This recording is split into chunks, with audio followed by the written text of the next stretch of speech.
അല്ലാഹുമ്മ സ്വല്ലി അലാ സയ്യിദിനാ മുഹമ്മദിൻ വഅലാ ആലിഹി വഅസ്ഹാബിഹി അജ്മഈൻ.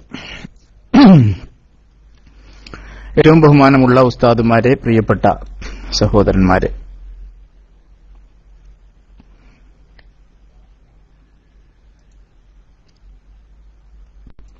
വളരെ പ്രധാനപ്പെട്ട ഒരു ലൈവായിരുന്നു ഇതുവരെ നമുക്ക് കിട്ടിക്കൊണ്ടിരുന്നത്. ബഹുമാനപ്പെട്ട നൂറുദ്ദീൻ തങ്ങൾക്ക് അല്ലാഹു സുബ്ഹാനഹു വ തആല പ്രതിഫലം നൽകട്ടെ. സുന്നത്ത് ജമാഅത്തിനെയും അതിന്റെ പ്രചാരണം ഭംഗിയായി നിർവഹിക്കുന്ന സമസ്ത കേരള ജംഇയ്യത്തുൽ ഉലമയെയും കൃത്യമായി വരച്ചുകാട്ടുന്ന പരിപാടികളാണ് കേരളത്തിൽ അങ്ങോളം ഇങ്ങോളം ഇപ്പോൾ നടന്നുകൊണ്ടിരിക്കുന്നത്. സൗണ്ട് ഇല്ല എന്ന് ചില ആളുകൾ പറയുന്നുണ്ട്. ഇത്രേ സൗണ്ട് ഉള്ളൂ. ഇത് ഞാനിപ്പോ പരമാവധി സൗണ്ടിലാണുള്ളത്.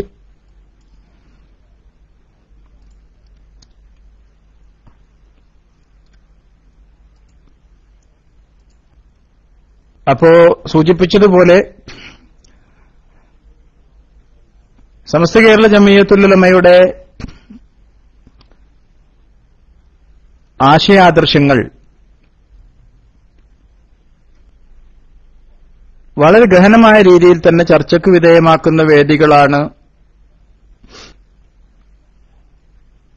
അടുത്ത കാലത്തായി ഉടനീളം നമുക്ക് കാണാനും കേൾക്കാനും സാധിച്ചുകൊണ്ടിരിക്കുന്നത്. ഈ സന്ദർഭത്തിലൊക്കെ നമ്മൾ ഓർക്കുന്ന ഒരു മഹൽ നാമമാണ് ബഹുമാനപ്പെട്ട ഉസ്താദ് നാട്ടിക മൂസ മൗലവിയുടെ പേര്. അല്ലാഹു സുബ്ഹാനഹു വ തആല മഹാനവറുകളുടെ ഖബറിടം സ്വർഗമാക്കി കൊടുക്കട്ടെ.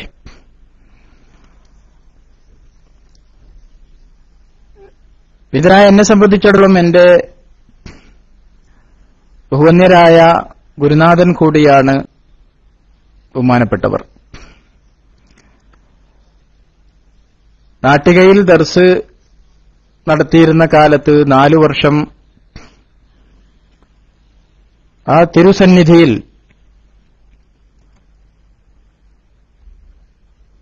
ഒരു പൂമ്പാറ്റയായി ഇരിക്കാൻ സാധിച്ചത് വലിയ ഭാഗ്യമായി തന്നെ കരുതുന്ന ഒരാളാണ് ഞാൻ. അന്ന്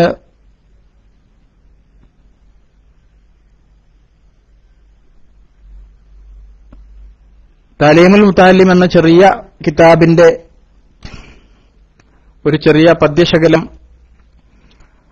ചൊല്ലിക്കൊണ്ട് ഉസ്താദ് ഞങ്ങളോട് പറയുമായിരുന്നു,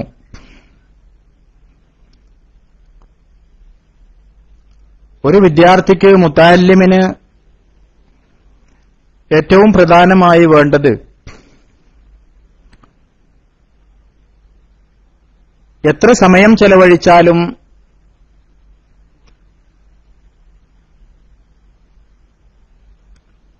നാം എടുക്കുന്ന ജോലി കൃത്യമാകുന്നതുവരെ അത് മനസ്സിന് സംതൃപ്തി വരുന്ന രൂപത്തിൽ അത് നിർവഹിക്കുന്നതുവരെ നമ്മൾ അതിന്റെ പിന്നാലെ ഉണ്ടാകണം എന്നാണ്. പഠിക്കുകയായാലും പഠിപ്പിക്കുകയായാലുമൊക്കെ നമ്മുടെ മനസ്സ് സംതൃപ്തമാകുന്നതുവരെ നാം അതിന് സമയം ചെലവഴിക്കണം എന്നുള്ളതാണ്.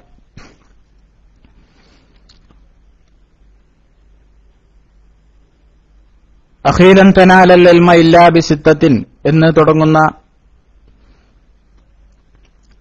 ഒരു മുതഅല്ലിമിനുണ്ടായിരിക്കേണ്ട 6 ഗുണങ്ങളെ എണ്ണിപ്പറഞ്ഞുകൊണ്ടാണ് ബഹുമാനപ്പെട്ടവർ അങ്ങനെ വിദ്യാർത്ഥികളെ ഉത്ബുദ്ധരാക്കിയിരുന്നത്.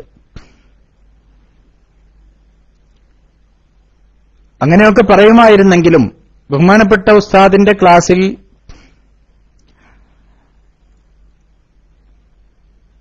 ഏതു തരത്തിലുള്ള വിദ്യാർത്ഥിയായിരുന്നാലും ഉസ്താദിന്റെ വിശദീകരണം കഴിയുമ്പോഴേക്ക് അത് എത്ര തന്നെ പ്രയാസമുള്ള കിതാബായിരുന്നാലും അത് എല്ലാവർക്കും മനസ്സിലാകുന്ന രൂപത്തിലായിരിക്കും അവിടെ നിന്ന് ക്ലാസ് നടത്തിയിട്ടുണ്ടാവുക.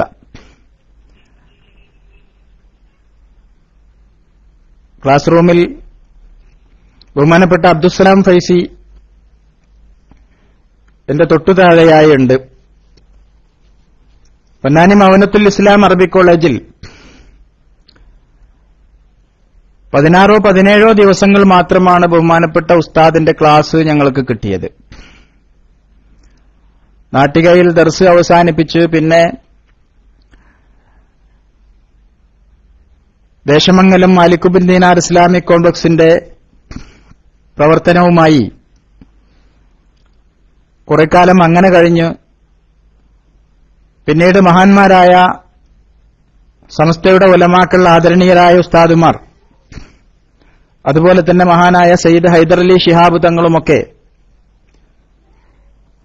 മൂസോലിയർ ഇങ്ങനെ നടന്നാ പോരാ, എവിടെയെങ്കിലും ഒരിടത്ത് കുട്ടികൾക്ക് ഉപകാരം കിട്ടുന്ന രൂപത്തിൽ സമയം ചെലവഴിക്കണം എന്ന് പറഞ്ഞതിന്റെ അടിസ്ഥാനത്തിലാണ് രണ്ടാമതും മഅവനത്തുൽ ഇസ്ലാം അറബിക് കോളേജിലേക്ക് മുദരിസായി ഉസ്താദ് പോകാൻ സമ്മതിച്ചത്. അങ്ങനെ 16-17 ദിവസം മാത്രമാണ് രണ്ടാം തവണ പൊന്നാനി മഅവനത്തിന്റെ ക്യാമ്പസിൽ ക്ലാസ് റൂമുകളിൽ ഉസ്താദിന്റെ ശബ്ദമുണ്ടായത്. അതിനുശേഷം പിന്നെ നിരന്തരമുള്ള പരിപാടികൾ കാരണമായി ഉസ്താദിന് ക്ലാസ്സിലേക്ക് വരാൻ സാധിക്കാതെയും അങ്ങനെ അവിടെ നിന്ന് പിരിഞ്ഞു പോവുകയുമാണ് ഉണ്ടായത്. ഞങ്ങൾക്കന്ന് ഉസ്താദ് മുഖ്തസറാണ് ക്ലാസ് എടുത്തു വന്നിരുന്നത്. സാധാരണഗതിയിൽ ഒരു മുദരിസിനെ സംബന്ധിച്ചിടത്തോളം മുഖ്തസർ ക്ലാസ് എടുക്കണമെന്നുണ്ടെങ്കിൽ എത്ര വലിയ തഹഖീഖുള്ള ആളാണെങ്കിലും അതൊന്നും മുത്താല ചെയ്യാതെ ക്ലാസ് എടുത്തു കൊടുക്കുക എന്നുള്ളത് സാധാരണഗതിയിൽ പ്രയാസമുള്ള ഒരു കാര്യമാണ്. എന്നാൽ ദൂരദിക്കുകളിൽ നിന്ന് ഉസ്താദ് രാത്രിയുള്ള പ്രഭാഷണ പരിപാടികൾ കഴിഞ്ഞ് സുബഹി നിസ്കരിക്കാൻ എങ്ങനെയെങ്കിലും ഏതെങ്കിലും വല്ല തമിഴന്റെ ലോറിയിലോ മറ്റോ ഒക്കെയാണ് പുതുപന്നാനിയിലെ മഅവനത്തിന്റെ ക്യാമ്പസിലേക്ക് ഓടിക്കതച്ചെത്തുക. സുബഹി നിസ്കാരത്തിന്റെ ജമാഅത്തിന് ഞങ്ങളോടൊപ്പം അവിടെ പള്ളിയിലുണ്ടാവുകയും ജമാഅത്ത് കഴിഞ്ഞാൽ ഉടനെ തന്നെ ഞങ്ങളുടെ ക്ലാസ് ആരംഭിക്കുകയുമാണ് ചെയ്തിരുന്നത്. കിതാബൊന്ന് മറിച്ചു നോക്കാൻ ഉസ്താദിന് സമയം കിട്ടിയിട്ടില്ല. എന്നാലും അടുത്ത പാഠം എടുത്തു തരുമ്പോ വളരെ കൃത്യമായി അതിലുള്ള ഓരോ സംശയങ്ങളും ഓരോ വിദ്യാർത്ഥിക്കും 100% ക്ലിയർ ചെയ്യുന്ന രൂപത്തിൽ, ഒരു ഇഷ്കാലിനും ഇടവരാത്ത രൂപത്തിലായിരുന്നു ബഹുമാനപ്പെട്ടവർ ആ ക്ലാസ് നിർവഹിച്ചു തന്നിരുന്നത് എന്നതും അന്ന് അവിടെ ഉണ്ടായിരുന്ന പല വിദ്യാർത്ഥികൾക്കും വളരെ അത്ഭുതകരമായി തോന്നിയിട്ടുണ്ട്. ഞങ്ങളുടെ കൂട്ടത്തിലുണ്ടായിരുന്ന പല വിദ്യാർത്ഥികൾക്കും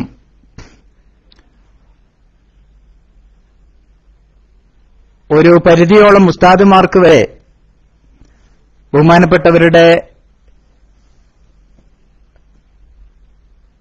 ക്ലാസിന്റെ ശൈലിയെക്കുറിച്ച് ഒരു ബോധം ഇല്ലായിരുന്നു, നേരത്തെ പരിചയമില്ലാത്തതിന്റെ പേരിൽ എന്നതാണ് വസ്തുത. അതുകൊണ്ട് തന്നെ ആ വർഷം ഉസ്താദ് ചേർന്നപ്പോ മുഖ്തസറിന്റെ മേലേക്കുള്ള ക്ലാസുകളൊന്നും ഉസ്താദിന് കൊടുത്തിരുന്നില്ല. പക്ഷേ ക്ലാസ് എടുത്ത് 1-2 ദിവസങ്ങൾ കഴിഞ്ഞപ്പോൾ തന്നെ വിദ്യാർത്ഥികളുടെ മനസ്സിന്റെ അകത്തളത്തിൽ കയറിയിരുന്നു കൊണ്ടുള്ള ക്ലാസ്സായിരുന്നു എന്ന് അന്ന് കൂടെയുണ്ടായിരുന്ന ഓരോരുത്തർക്കും അയവിറക്കാൻ സാധിക്കും. ഒരു വിദ്യാർത്ഥി എന്ന നിലക്കുള്ള അനുഭവം എങ്ങനെയാണെങ്കിൽ ബഹുമാനപ്പെട്ടവരുടെ പൊതുജീവിതത്തെക്കുറിച്ച്, സുന്നത്ത് ജമാഅത്തിന് വേണ്ടി വിനിയോഗിച്ച സമയത്തെക്കുറിച്ച്, കേരളത്തിലുള്ള ഓരോ അഹ്ലുസുന്നത്തി വൽ ജമാഅത്തിനെ സ്നേഹിക്കുന്ന വ്യക്തികൾക്കും കൃത്യമായി ഒരു പരിപാടിയിലെങ്കിലും പങ്കെടുത്തിട്ടുണ്ടെങ്കിൽ മനസ്സിലാക്കാൻ സാധിക്കും. ഏതൊരു വിഷയമാണെങ്കിലും അളന്നു മുറിച്ച് അതിനെ കൃത്യമായി അവതരിപ്പിക്കുക എന്നതായിരുന്നു എല്ലായിടങ്ങളിലും ഉസ്താദ് സ്വീകരിച്ച ശൈലി. അത് വിദ്യാർത്ഥികൾക്ക് ക്ലാസ് എടുക്കുകയാണെങ്കിലും ഒരു പ്രഭാഷണ പരമ്പരയിൽ സംസാരിക്കുകയാണെങ്കിലും മറ്റേതെങ്കിലും ഗഹനമായ വിഷയങ്ങളിൽ ഖണ്ഡന പ്രസംഗം നടത്തുകയാണെങ്കിലുമൊക്കെ താൻ പറയുന്നത് തന്നെ കേൾക്കുന്നവർക്ക് മനസ്സിലാകണം എന്നുള്ള നിർബന്ധ ബുദ്ധി ഉസ്താദിനുണ്ടായിരുന്നു. നമുക്കറിയാം 1990-കൾ 80-കളുടെ അവസാനം മുതൽ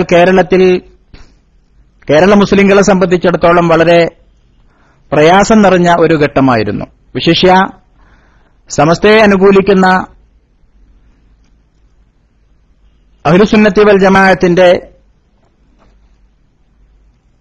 അനുയായികൾക്ക് വളരെയേറെ പ്രയാസമുണ്ടാക്കിയ കാലഘട്ടമാണ് 80-കളുടെ അവസാനവും 90-കളും. ഒരു 10-45 വയസ്സ് പ്രായമുള്ള ഓരോരുത്തർക്കും അവരവരുടെ ജീവിതത്തിൽ സംഘടനാപരമായി അനുഭവിച്ചിട്ടുള്ള ഏറ്റവും വലിയ പ്രയാസങ്ങൾ കഴിഞ്ഞുപോയ കാലഘട്ടവും അതുതന്നെയായിരുന്നു. ആ കാലത്താണ് അള്ളാഹുവിന്റെ മഹത്തായ അനുഗ്രഹം എന്ന നിലക്ക് ജീവിതത്തിന്റെ മുഴുവൻ സമയവും സുന്നത്ത് ജമാഅത്തിന്റെ വിജയത്തിനു വേണ്ടി, സുന്നത്ത് ജമാഅത്തിന്റെ വിശദീകരണത്തിനു വേണ്ടി ബഹുമാനപ്പെട്ട ഉസ്താദ് നീക്കിച്ചിരുന്നത്. സ്റ്റേജുകളിൽ നിന്നും സ്റ്റേജുകളിലേക്കായിരുന്നു അന്നത്തെ യാത്ര എന്ന് 10-40 വയസ്സെങ്കിലുമുള്ള ഓരോരുത്തർക്കും ഇന്ന് അയവിറക്കാൻ സാധിക്കുന്ന ഒരു നഗ്ന സത്യമാണ്. നർമ്മത്തിൽ കലർത്തിയ, എന്നാൽ ആശയത്തിൽ യാതൊരു വിട്ടുവീഴ്ചക്കും തയ്യാറാകാത്ത ബഹുമാനപ്പെട്ടവരുടെ 2 മണിക്കൂർ സംസാരം കഴിയുമ്പോഴേക്ക് ആ സ്ഥലത്തുള്ള പ്രശ്നം എന്തുതന്നെയായിരുന്നെങ്കിലും അത് ശരീഅത്ത് സംബന്ധിയാകട്ടെ, സുന്നത്ത് ജമാഅത്തിന്റെ അഹ്ലുകാരും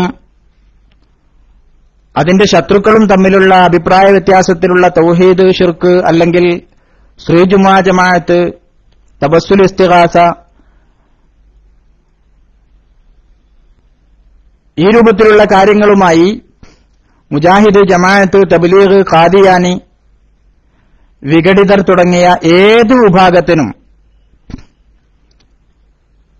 കൃത്യമായി കാര്യങ്ങൾ ബോധ്യപ്പെടുത്തി കൊടുക്കുകയും തെറ്റിദ്ധരിച്ചു നിന്ന ആളുകൾക്ക് സത്യത്തിലേക്ക് തിരിച്ചുവരാൻ കൃത്യമായി അവസരം നൽകുകയും ചെയ്തിരുന്ന പ്രഭാഷണങ്ങളായിരുന്നു ഉസ്താദ് ആ കാലത്ത് കേരളത്തിൽ നടത്തിയിരുന്നത് എന്ന് നമുക്ക് മനസ്സിലാക്കാൻ സാധിക്കും. അതുകൊണ്ട് തന്നെ ശത്രുക്കൾക്ക്, പ്രസ്ഥാന ബന്ധുക്കൾക്ക് ബഹുമാനപ്പെട്ടവരെ എത്രമാത്രം സ്നേഹമുണ്ടോ അതിനേക്കാൾ ഒരടി മുന്നോട്ടു പോയിക്കൊണ്ടായിരുന്നു പ്രസ്ഥാനത്തിന്റെ ശത്രുക്കൾ ബഹുമാനപ്പെട്ടവരെ പേടിച്ചിരുന്നതും അതോടൊപ്പം ശത്രുതയോടുകൂടെ കണ്ടിരുന്നതും എന്ന് നമുക്ക് മനസ്സിലാക്കാൻ സാധിക്കും.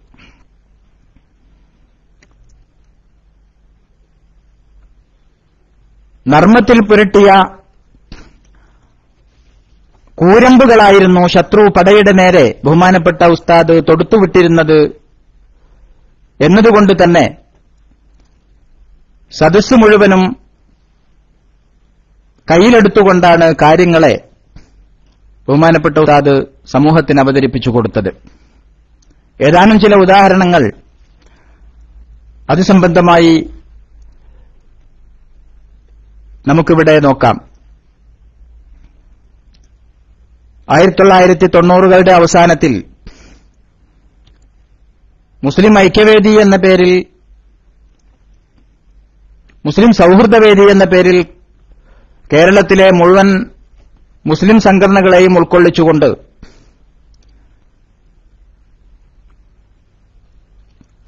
കേരള മുസ്ലിങ്ങളെ മൊത്തത്തിൽ ബാധിക്കുന്ന പ്രശ്നങ്ങളിൽ ഒറ്റ ശബ്ദമുണ്ടാക്കാൻ വേണ്ടി സംഘടനാ നേതാക്കളുടെ ഒരു ചർച്ച സംഘടിപ്പിക്കുകയുണ്ടായി. അതിൽ കേരളത്തിലെ മുൻനിരയിലുള്ള മുഴുവൻ സംഘടനകളുടെ പ്രതിനിധികളും ഉണ്ടായിരുന്നു. വിഘടിതരല്ലാത്ത മുഴുവൻ ആളുകളും, മുഴുവൻ സംഘടനാ പ്രതിനിധികളും ഇവരുടെ ഒന്നാം നിരയിലുള്ള നേതാക്കളോ അല്ലെങ്കിൽ രണ്ടാം നിരയിലുള്ള പ്രധാനികളോ ആയിരുന്നു ചർച്ചകളിലൊക്കെ പങ്കെടുത്തിരുന്നത്. കോഴിക്കോട് പാരമൗണ്ട് ടവറിൽ വെച്ച് അത്തരത്തിലുള്ള ഒരു ചർച്ച നടക്കുന്ന സന്ദർഭത്തിൽ ചർച്ച തുടങ്ങുന്നതിന്റെ മുമ്പേ ഒരു മുജാഹിദ് മൗലവി എഴുന്നേറ്റ് നിന്ന് സമസ്തയെ ഒന്ന് കൊച്ചാക്കാൻ വേണ്ടി ഒരു അഭിപ്രായം പറഞ്ഞു. അദ്ദേഹം പറഞ്ഞത് ഇങ്ങനെയായിരുന്നു: നമ്മൾ സമൂഹത്തിന്റെ, സമുദായത്തിന്റെ ഐക്യത്തിനെ കുറിച്ച് സംസാരിക്കാനാണല്ലോ ഇവിടെ ചേർന്നിട്ടുള്ളത്. ആയതുകൊണ്ട് സമസ്ത കേരള ഇസ്ലാം മത വിദ്യാഭ്യാസ ബോർഡിന്റെ പാഠപുസ്തകത്തിൽ സുന്നിയല്ലാത്തവരോട് സലാം പറയരുത് എന്നുള്ള ഭാഗമുണ്ട്. മുഅല്ലിമീങ്ങൾ, അധ്യാപകർ അത് വളരെ ആവേശത്തോടെ പഠിപ്പിക്കാറുമുണ്ട്. അതുകൊണ്ട് ആദ്യമായി ആ ഭാഗമൊന്ന് എടുത്തുമാറ്റാൻ, പാഠപുസ്തകത്തിൽ നിന്ന് നീക്കം ചെയ്യാൻ ഈ ഇരിക്കുന്ന മൂസ മുസ്ലിയാർ വിചാരിച്ചാൽ നിഷ്പ്രയാസം സാധിക്കുമല്ലോ. അവിടെ നിന്നാകട്ടെ തുടക്കം എന്ന് പറഞ്ഞപ്പോ ഒരു നിമിഷം പോലും ആലോചിക്കാതെ ബഹുമാനപ്പെട്ടവർ അതിന് നൽകിയ മറുപടി, സമസ്തയുടെ പാഠപുസ്തകത്തിൽ സമസ്തയുടെ എതിരാളികൾക്ക് അംഗീകരിക്കാൻ പറ്റാത്ത പലതുമുണ്ട്. സമസ്തയുടെ എതിരാളികളുടെ പാഠപുസ്തകത്തിൽ സമസ്തക്ക് അംഗീകരിക്കാൻ പറ്റാത്ത പലതും അതുപോലെ തന്നെയുണ്ട്.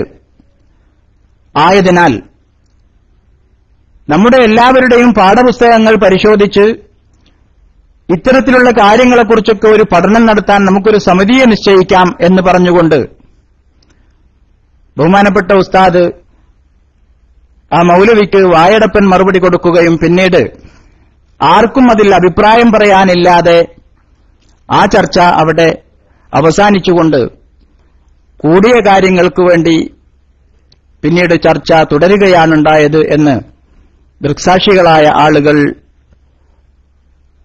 ബഹുമാനപ്പെട്ടവരുടെ ഓർമ്മപ്പതിപ്പിൽ എഴുതിയതായി നമുക്ക് കാണാൻ സാധിക്കുന്നു.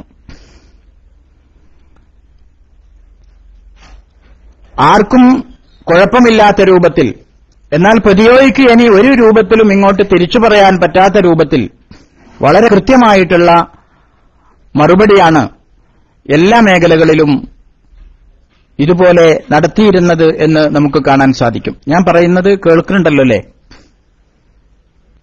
കേൾക്കുന്നുണ്ടോ? ഇവിടെ ഇങ്ങനെ കുറെ ആമീൻ എന്നൊക്കെ പറയും. ഞാനാണെങ്കിലോട്ട് ദ്വേർക്കണില്ല. ആമീനും ഇതൊക്കെ ഇങ്ങനെ കാണുന്നുണ്ട്. വേറെ ഒരു ദ്വയോടോട്ട് അടിച്ചതും കാണില്ല. അപ്പൊ വേറെ ആരെങ്കിലും മൈക്കിലുണ്ടോ? ഞാൻ തന്നെ അല്ലേ ഉള്ളത്?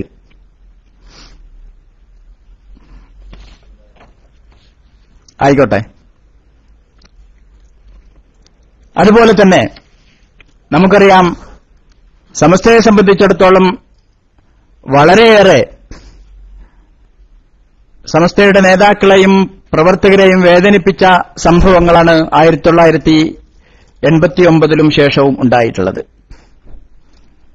അന്ന് സത്യത്തിൽ മുസ്ലിങ്ങളൊക്കെ ഒരേ ചേരിയിൽ നിൽക്കേണ്ട, ഒന്നിച്ചു ശബ്ദിക്കേണ്ട, ഒരേ ശബ്ദത്തിന് പിന്നിൽ നിൽക്കേണ്ട കാലഘട്ടമായിരുന്നു.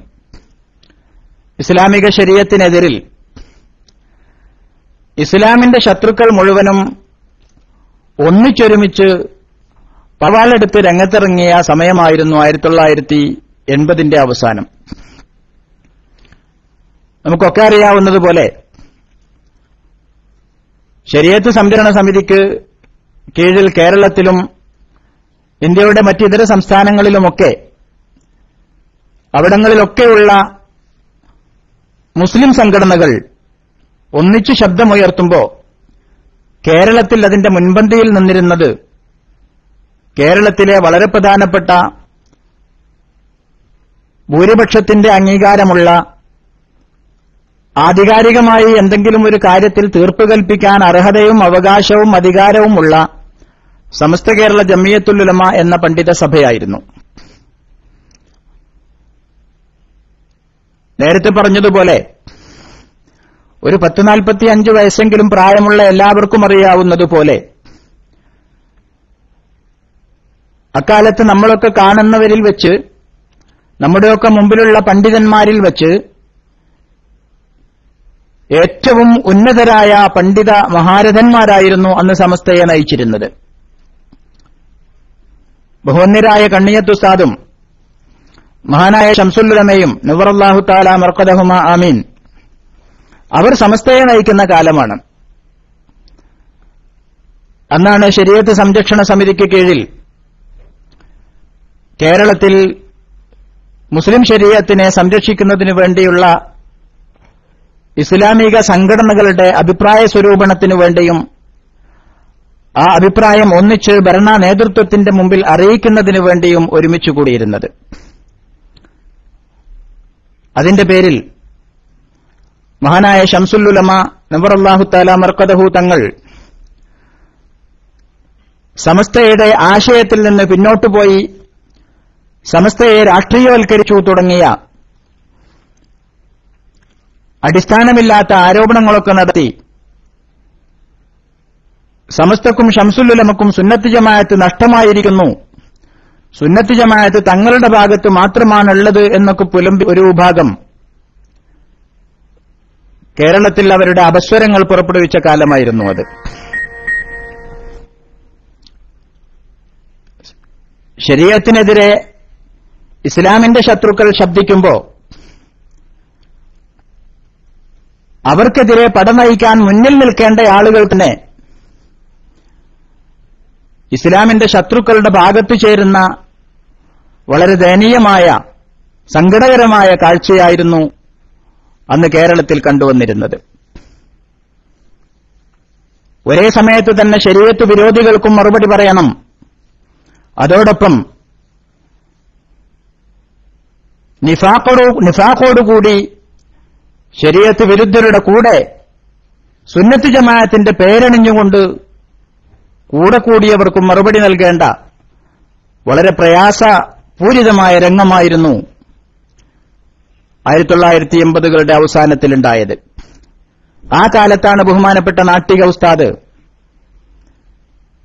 തന്റെ ജീവിതത്തിന്റെ മുഴുവൻ സമയവും ഊണും ഉറക്കവും ഒന്നും ഇല്ലാതെ സമസ്ത കേരള ജമിയത്തുൽ ഉലമക്ക് വേണ്ടി ഇസ്ലാമിക ശരീഅത്തിന്റെ സംരക്ഷണത്തിന്റെ ആവശ്യത്തിനു വേണ്ടി കേരളത്തിലുടനീളം അതോടൊപ്പം ഗൾഫ് നാടുകളിലും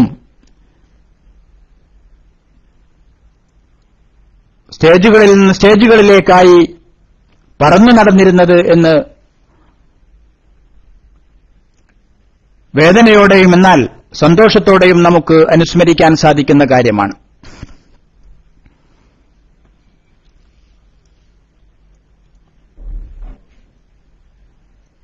അതുപോലെ തന്നെ അതിനുശേഷമുണ്ടായ മാസപ്പിറവി വിവാദം സമസ്തയിൽ നിന്ന്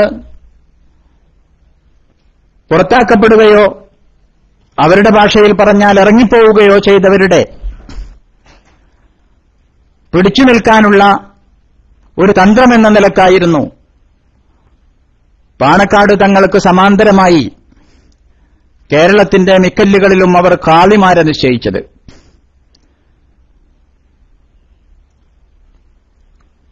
കോഴിക്കോട് ജില്ലയിലും മലപ്പുറം ജില്ലയിലും വയനാട് ജില്ലയിലും പാലക്കാട് ജില്ലയിലും തൃശൂർ ജില്ലയിലുമൊക്കെ അവരെ അനുകൂലിക്കുന്ന വിഭാഗം ആളുകളെ പണ്ഡിതന്മാരാണെന്ന് പറയപ്പെടുന്നവരെ ഖാളിമാരായി നിശ്ചയിച്ചപ്പോ ബഹുമാനപ്പെട്ട ഉസ്താദ് തന്നെയാണ് അതിനൊക്കെ കൃത്യമായി മറുപടി പറയാൻ കേരളത്തിൽ അങ്ങോളം ഇങ്ങോളം ഓടി നടന്നത്. അങ്ങനെയല്ല, വേറൊരു ഭാഷയിൽ പറഞ്ഞാൽ അതിന് മറുപടി പറയാനും കേരളത്തിലെ സുന്നത്ത് ജമാഅത്തിന്റെ ആളുകൾക്ക് വേണ്ടിയിരുന്നത് ബഹുമാനപ്പെട്ട നാട്ടിക ഉസ്താദിനെ തന്നെയായിരുന്നു. അന്ന് നാട്ടിക ഉസ്താദില്ലാതെ ഒരു മാസപ്പിറവി വിവാദത്തിന് മറുപടി പറയുക, അല്ലെങ്കിൽ മാസപ്പിറവി വിശദീകരണം നടത്തുക, അല്ലെങ്കിൽ ശരീഅത്ത് വിശദീകരണം നടത്തുക എന്നുള്ളത് കേരളത്തിലെ സുന്നികളെ സംബന്ധിച്ചിടത്തോളം അവർക്ക് ഓർക്കാൻ പോലും പറ്റാത്ത കാര്യമായിരുന്നു. ഒരു പരിപാടിക്ക് നാട്ടിക ഉസ്താദ് ഇല്ല എന്ന് പറഞ്ഞാൽ ആ പരിപാടി ശോഭയറ്റതായിരുന്നു എന്നതാണ് അന്ന് കേരളത്തിലെ സുന്നി പടയണി അല്ലെങ്കിൽ സുന്നികളായ ആളുകൾ മനസ്സിലാക്കിയിരുന്നത്.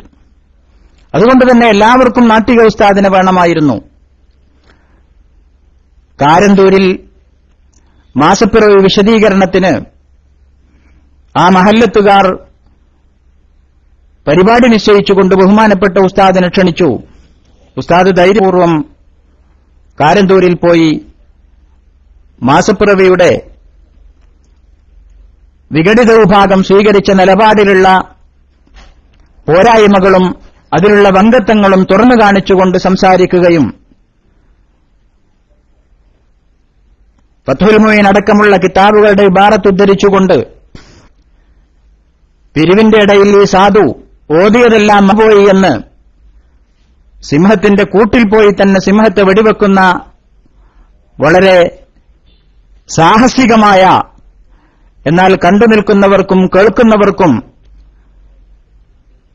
വളരെ മധുരമായി തോന്നുന്ന ശൈലി നമുക്കവിടെയൊക്കെ കാണാൻ സാധിച്ചു. അവിടെ വെച്ചാണ് എ പി അബൂബക്കർ മുസ്ലിയാരുടെ മൂക്കിന്റെ താഴെ വെച്ചിട്ടാണ് ബഹുമാനപ്പെട്ട നാട്ടിക ഉസ്താദ് പറഞ്ഞത്, ഞാനിതാ കാരന്തൂരിൽ വന്ന് മാസപ്പിറവി വിവാദത്തെക്കുറിച്ച് സംസാരിക്കുന്നു, അതിൽ സമസ്തയുടെ നിലപാട് ഞാനിതാ വ്യക്തമാക്കുന്നു, അത് ശരിയല്ല എന്ന് പറയാൻ ഈ കോഴിക്കോട് ജില്ലയിലെ കാളിയായ മുസ്ലിയാരെ ഞാൻ വെല്ലുവിളിക്കുന്നു. അതോടൊപ്പം ഞാനിതാ മുസ്ലിയാരുടെ മഹല്ലിൽ വന്ന് കാര്യം സംസാരിച്ചുകൊണ്ട് പിരിഞ്ഞു പോവുകയാണ്. എന്റെ നാട്ടിൽ വന്നുകൊണ്ട് എന്റെ അനുവാദമില്ലാതെ ഈ വിഷയത്തിലല്ല ഏതെങ്കിലും ഒരു വിഷയത്തിൽ സംസാരിക്കാമെന്ന് പറയാൻ ഈ ജില്ലയിലെ കാളിയായ മുസ്ലിയാർക്ക് ധൈര്യമുണ്ടോ എന്ന് കാരന്തൂരിൽ വെച്ച് വെല്ലുവിളി നടത്തിയപ്പോഴും അതിനോട് പ്രതികരിക്കാൻ ആരും രംഗത്ത് വന്നില്ല എന്നുള്ളതാണ് വസ്തുത. അതിന്റെ അർത്ഥം നേരത്തെ ഉണ്ടായ ലൈവിൽ ബഹുമാനപ്പെട്ട രാമന്തളി പറഞ്ഞിരുന്നതുപോലെ അവരുടെ ഭാഗത്ത് സത്യമില്ല എന്ന് ഏറ്റവും കൂടുതലായി അറിയുന്നത് അവരുടെ ജീവാത്മാവും പരമാത്മാവുമായ അദ്ദേഹത്തിനാണ് എന്നതുകൊണ്ട് തന്നെയാണ് ബഹുമാനപ്പെട്ട നാട്ടിക ഉസ്താദിന്റെ ഒരു വെല്ലുവിളിക്ക് പോലും സ്വീകരിച്ചുകൊണ്ടുള്ള ഒരു മറുപടി ബഹുമാനപ്പെട്ട ഉസ്താദിന്റെ മരണം വരെ കിട്ടിയിട്ടില്ല എന്നുള്ളതാണ് വസ്തുത. അതിന്റെ കാരണവും അത് തന്നെയാണ്. തങ്ങളുടെ ഭാഗത്ത് സത്യമില്ല എന്ന് ഏറ്റവും കൂടുതലായി അറിയുന്നത് ആ പ്രസ്ഥാനത്തിന്റെ നേതാവായ കാന്തപുരം എ പി അബൂബക്കർ മുസ്ലിയാർക്ക് തന്നെയാണ്.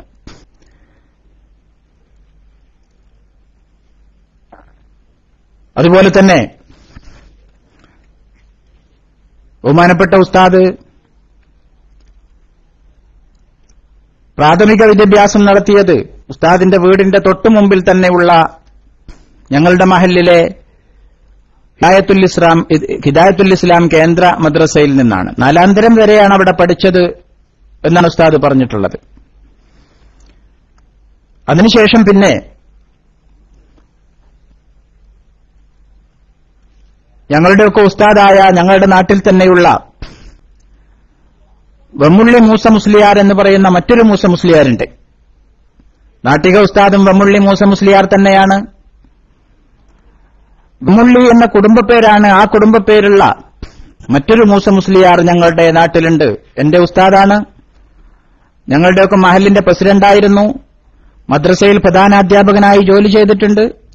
ബഹുമാനപ്പെട്ടവർ അന്ന് ഓതിയിരുന്നത് മഞ്ചേരിക്കടുത്തുള്ള ചെങ്ങര എന്ന സ്ഥലത്താണ്. അതുകൊണ്ട് തന്നെ നാട്ടിലെ മദ്രസയിൽ 4ാം തരം വരെ പഠിച്ചതിന് ശേഷം ഈ വെമ്മുള്ളി മൂസ മുസ്ലിയാരുടെ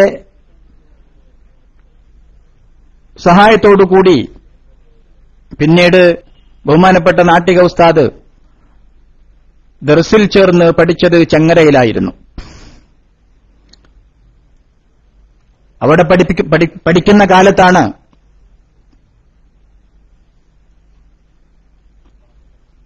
ബഹുമാനപ്പെട്ട ആ കാലത്തെ പ്രമുഖ പണ്ഡിതനും സൂഫിവര്യനുമായിരുന്ന ആമയൂർ ഉസ്താദ് ബഹുമാനപ്പെട്ട നാട്ടിക ഉസ്താദിനെ തലയിൽ കൈവച്ചുകൊണ്ട് ആശീർവദിച്ചതും പ്രാർത്ഥിച്ചതും എന്ന് ബഹുമാനപ്പെട്ടവരുടെ ഓർമ്മപ്പതിപ്പിൽ നമുക്ക് കാണാൻ സാധിക്കുന്നുണ്ട്. അക്കാലത്ത് ജീവിച്ചിരുന്ന ഏറ്റവും പ്രമുഖനായ സൂഫിവര്യനും അള്ളാഹുവിന്റെ ആരിഫീങ്ങളിൽപ്പെട്ട മഹാനായ പണ്ഡിതനുമായിരുന്നു ബഹുമാനപ്പെട്ട ആമയൂർ ഉസ്താദ്. ദർസ് കഴിഞ്ഞ് വൈകുന്നേര സമയങ്ങളിൽ ചെങ്ങര എന്ന് പറയുന്ന ചെറിയ അങ്ങാടിയിലേക്ക് എല്ലാവരും കൂടി നടന്നു പോകുമായിരുന്നു. അസറിന്റെ ശേഷം അങ്ങനെ അവിടെയുള്ള ചെറിയൊരു ചായക്കടയിൽ ഈ ആമയൂർ ഉസ്താദ് വന്നിരിക്കാറുണ്ടായിരുന്നു. അവിടെ ചെന്ന് ഈ ദർസിലെ കുട്ടികളെയൊക്കെ കാണുമ്പോൾ ബഹുമാനപ്പെട്ട ആമയൂർ ഉസ്താദ് എല്ലാവർക്കും ചായ പറയുകയോ അല്ലെങ്കിൽ മറ്റെന്തെങ്കിലും കുടിക്കാൻ കടയിൽ നിന്ന് വാങ്ങിക്കൊടുക്കുകയോ ചെയ്യുമായിരുന്നു. അങ്ങനെ ആമയൂർ ഉസ്താദ് അറബിയിൽ ബൈത്ത് ചൊല്ലുമ്പോൾ അതിനൊക്കെ മറുപടിയായി ബഹുമാനപ്പെട്ട നാട്ടിക ഉസ്താദ് തിരിച്ചും അതുപോലുള്ള ബൈത്ത് ചൊല്ലുമ്പോൾ ബഹുമാനപ്പെട്ട ആമയൂർ ഉസ്താദിന് നാട്ടിക ഉസ്താദിന്റെ കാര്യത്തിൽ വളരെയേറെ താൽപര്യം ജനിക്കുകയും അങ്ങനെ ബഹുമാനപ്പെട്ടവർ നാട്ടിക ഉസ്താദിന്റെ കയ്യിൽ വെച്ചുകൊണ്ട് തലയിൽ കൈവച്ചുകൊണ്ട് മോനെ നീ നന്നായി പഠിക്കണം, നിനക്ക് ഞാൻ വലിയൊരു ഭാവി കാണുന്നുണ്ട്, അള്ളാഹു അനുഗ്രഹിക്കട്ടെ എന്ന് പ്രാർത്ഥിക്കുകയും ചെയ്തു എന്ന് സമകാലികരായ ബഹുമാനപ്പെട്ട ഉസ്താദിന്റെ കൂട്ടുകാർ പറഞ്ഞത് നമുക്ക് വായിക്കാൻ സാധിക്കുന്നു. അതിനുശേഷം പിന്നീട് ഉസ്താദിന്റെ ജീവിതത്തിൽ തന്നെ ഏറ്റവും വലിയ മാറ്റമുണ്ടായ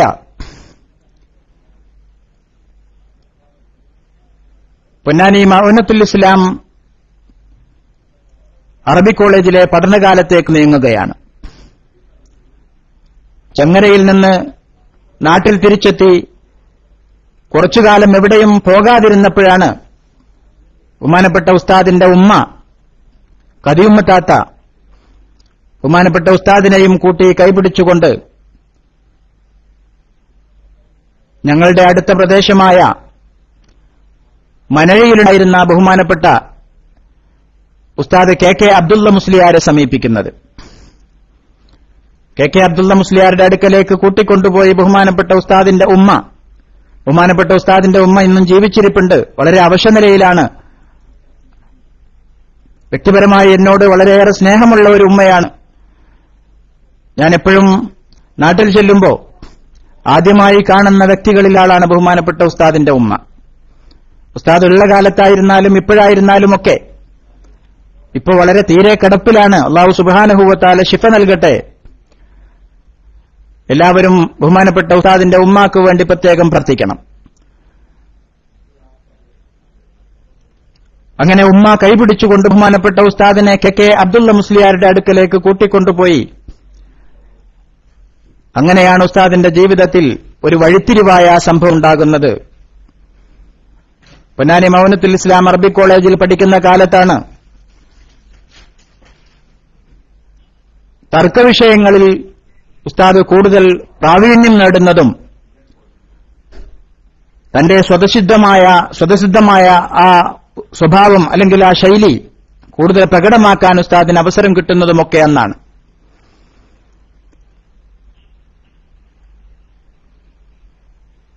അവിടെ സമാജത്തിന് കീഴിൽ പുറത്തിറക്കിയിരുന്ന അൽ ഇസ്ലാഹ് മാസിക ആദ്യമായി തുടങ്ങിയത് ബഹുമാനപ്പെട്ട നാട്ടിക ഉസ്താദ് പഠിച്ചിരുന്ന കാലത്താണ്. നേരത്തെ ഞാൻ സൂചിപ്പിച്ച ബഹുമാനപ്പെട്ട അബ്ദുൽ സലാം ഫൈലി നമ്മുടെ ക്ലാസ് റൂമിലുണ്ട്. ഞങ്ങളൊക്കെ അവിടെ പഠിക്കുന്ന കാലത്തും അൽ ഇസ്ലാഹ് മാസിക വളരെ സജീവമായി തന്നെ നിലനിൽക്കുന്നുണ്ടായിരുന്നു.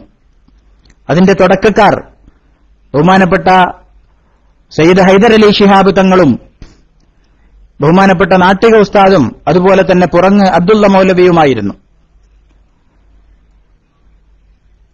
ആ മാസികയിലൂടെ സുന്നത്ത് ജമാഅത്തിനെതിരെ വരുന്ന ഓരോ കാര്യങ്ങൾക്കും ഓരോ വിഷയങ്ങൾക്കും ഉസ്താദ് മറുപടി എന്ന രൂപത്തിൽ ലേഖനമെഴുതുമായിരുന്നു എന്ന് നമുക്ക് വായിച്ചു മനസ്സിലാക്കാൻ സാധിക്കുന്നു. ജീവിതകാലത്ത് ഒരുപാട് ഉസ്താദിനോട് കൂടെ യാത്ര ചെയ്തിട്ടുണ്ടെങ്കിലും കൃത്യമായി ഉസ്താദിന്റെ ജീവിതത്തിന്റെ കഴിഞ്ഞ കാലത്തേക്ക് ഇറങ്ങിച്ചെല്ലാനൊന്നും ആ കാലത്ത് ആദരവ് കൊണ്ടോ അല്ലെങ്കിൽ പേടി കൊണ്ടോ സത്യത്തിൽ വിനീതനായി എനിക്ക് സാധിച്ചിട്ടില്ലായിരുന്നു. ഒന്നിച്ചൊക്കെ യാത്ര ചെയ്യുന്ന സമയത്ത് കാലികമായ എന്തെങ്കിലും കാര്യങ്ങളിലായിരിക്കും സംസാരിക്കുക, വിനീതനായിരുന്ന് കേൾക്കുക എന്നല്ലാതെ തിരിച്ചു ചോദിക്കാൻ പോലും സത്യത്തിൽ എന്തുകൊണ്ടെന്നറിയില്ല ആദരവ് കൊണ്ടോ അല്ലെങ്കിൽ പേടികൊണ്ടോ എന്ന് പറയാൻ പോലും അറിയാത്ത രൂപത്തിലാണ് ഞാനുള്ളത്. ഏതായിരുന്നാലും സാധിച്ചിട്ടില്ലായിരുന്നു. അതുകൊണ്ട് തന്നെ ജീവിതത്തിന്റെ കഴിഞ്ഞ കാലങ്ങളെക്കുറിച്ച് നേരിട്ട് ചോദിച്ചറിയാൻ കഴിഞ്ഞിട്ടില്ല.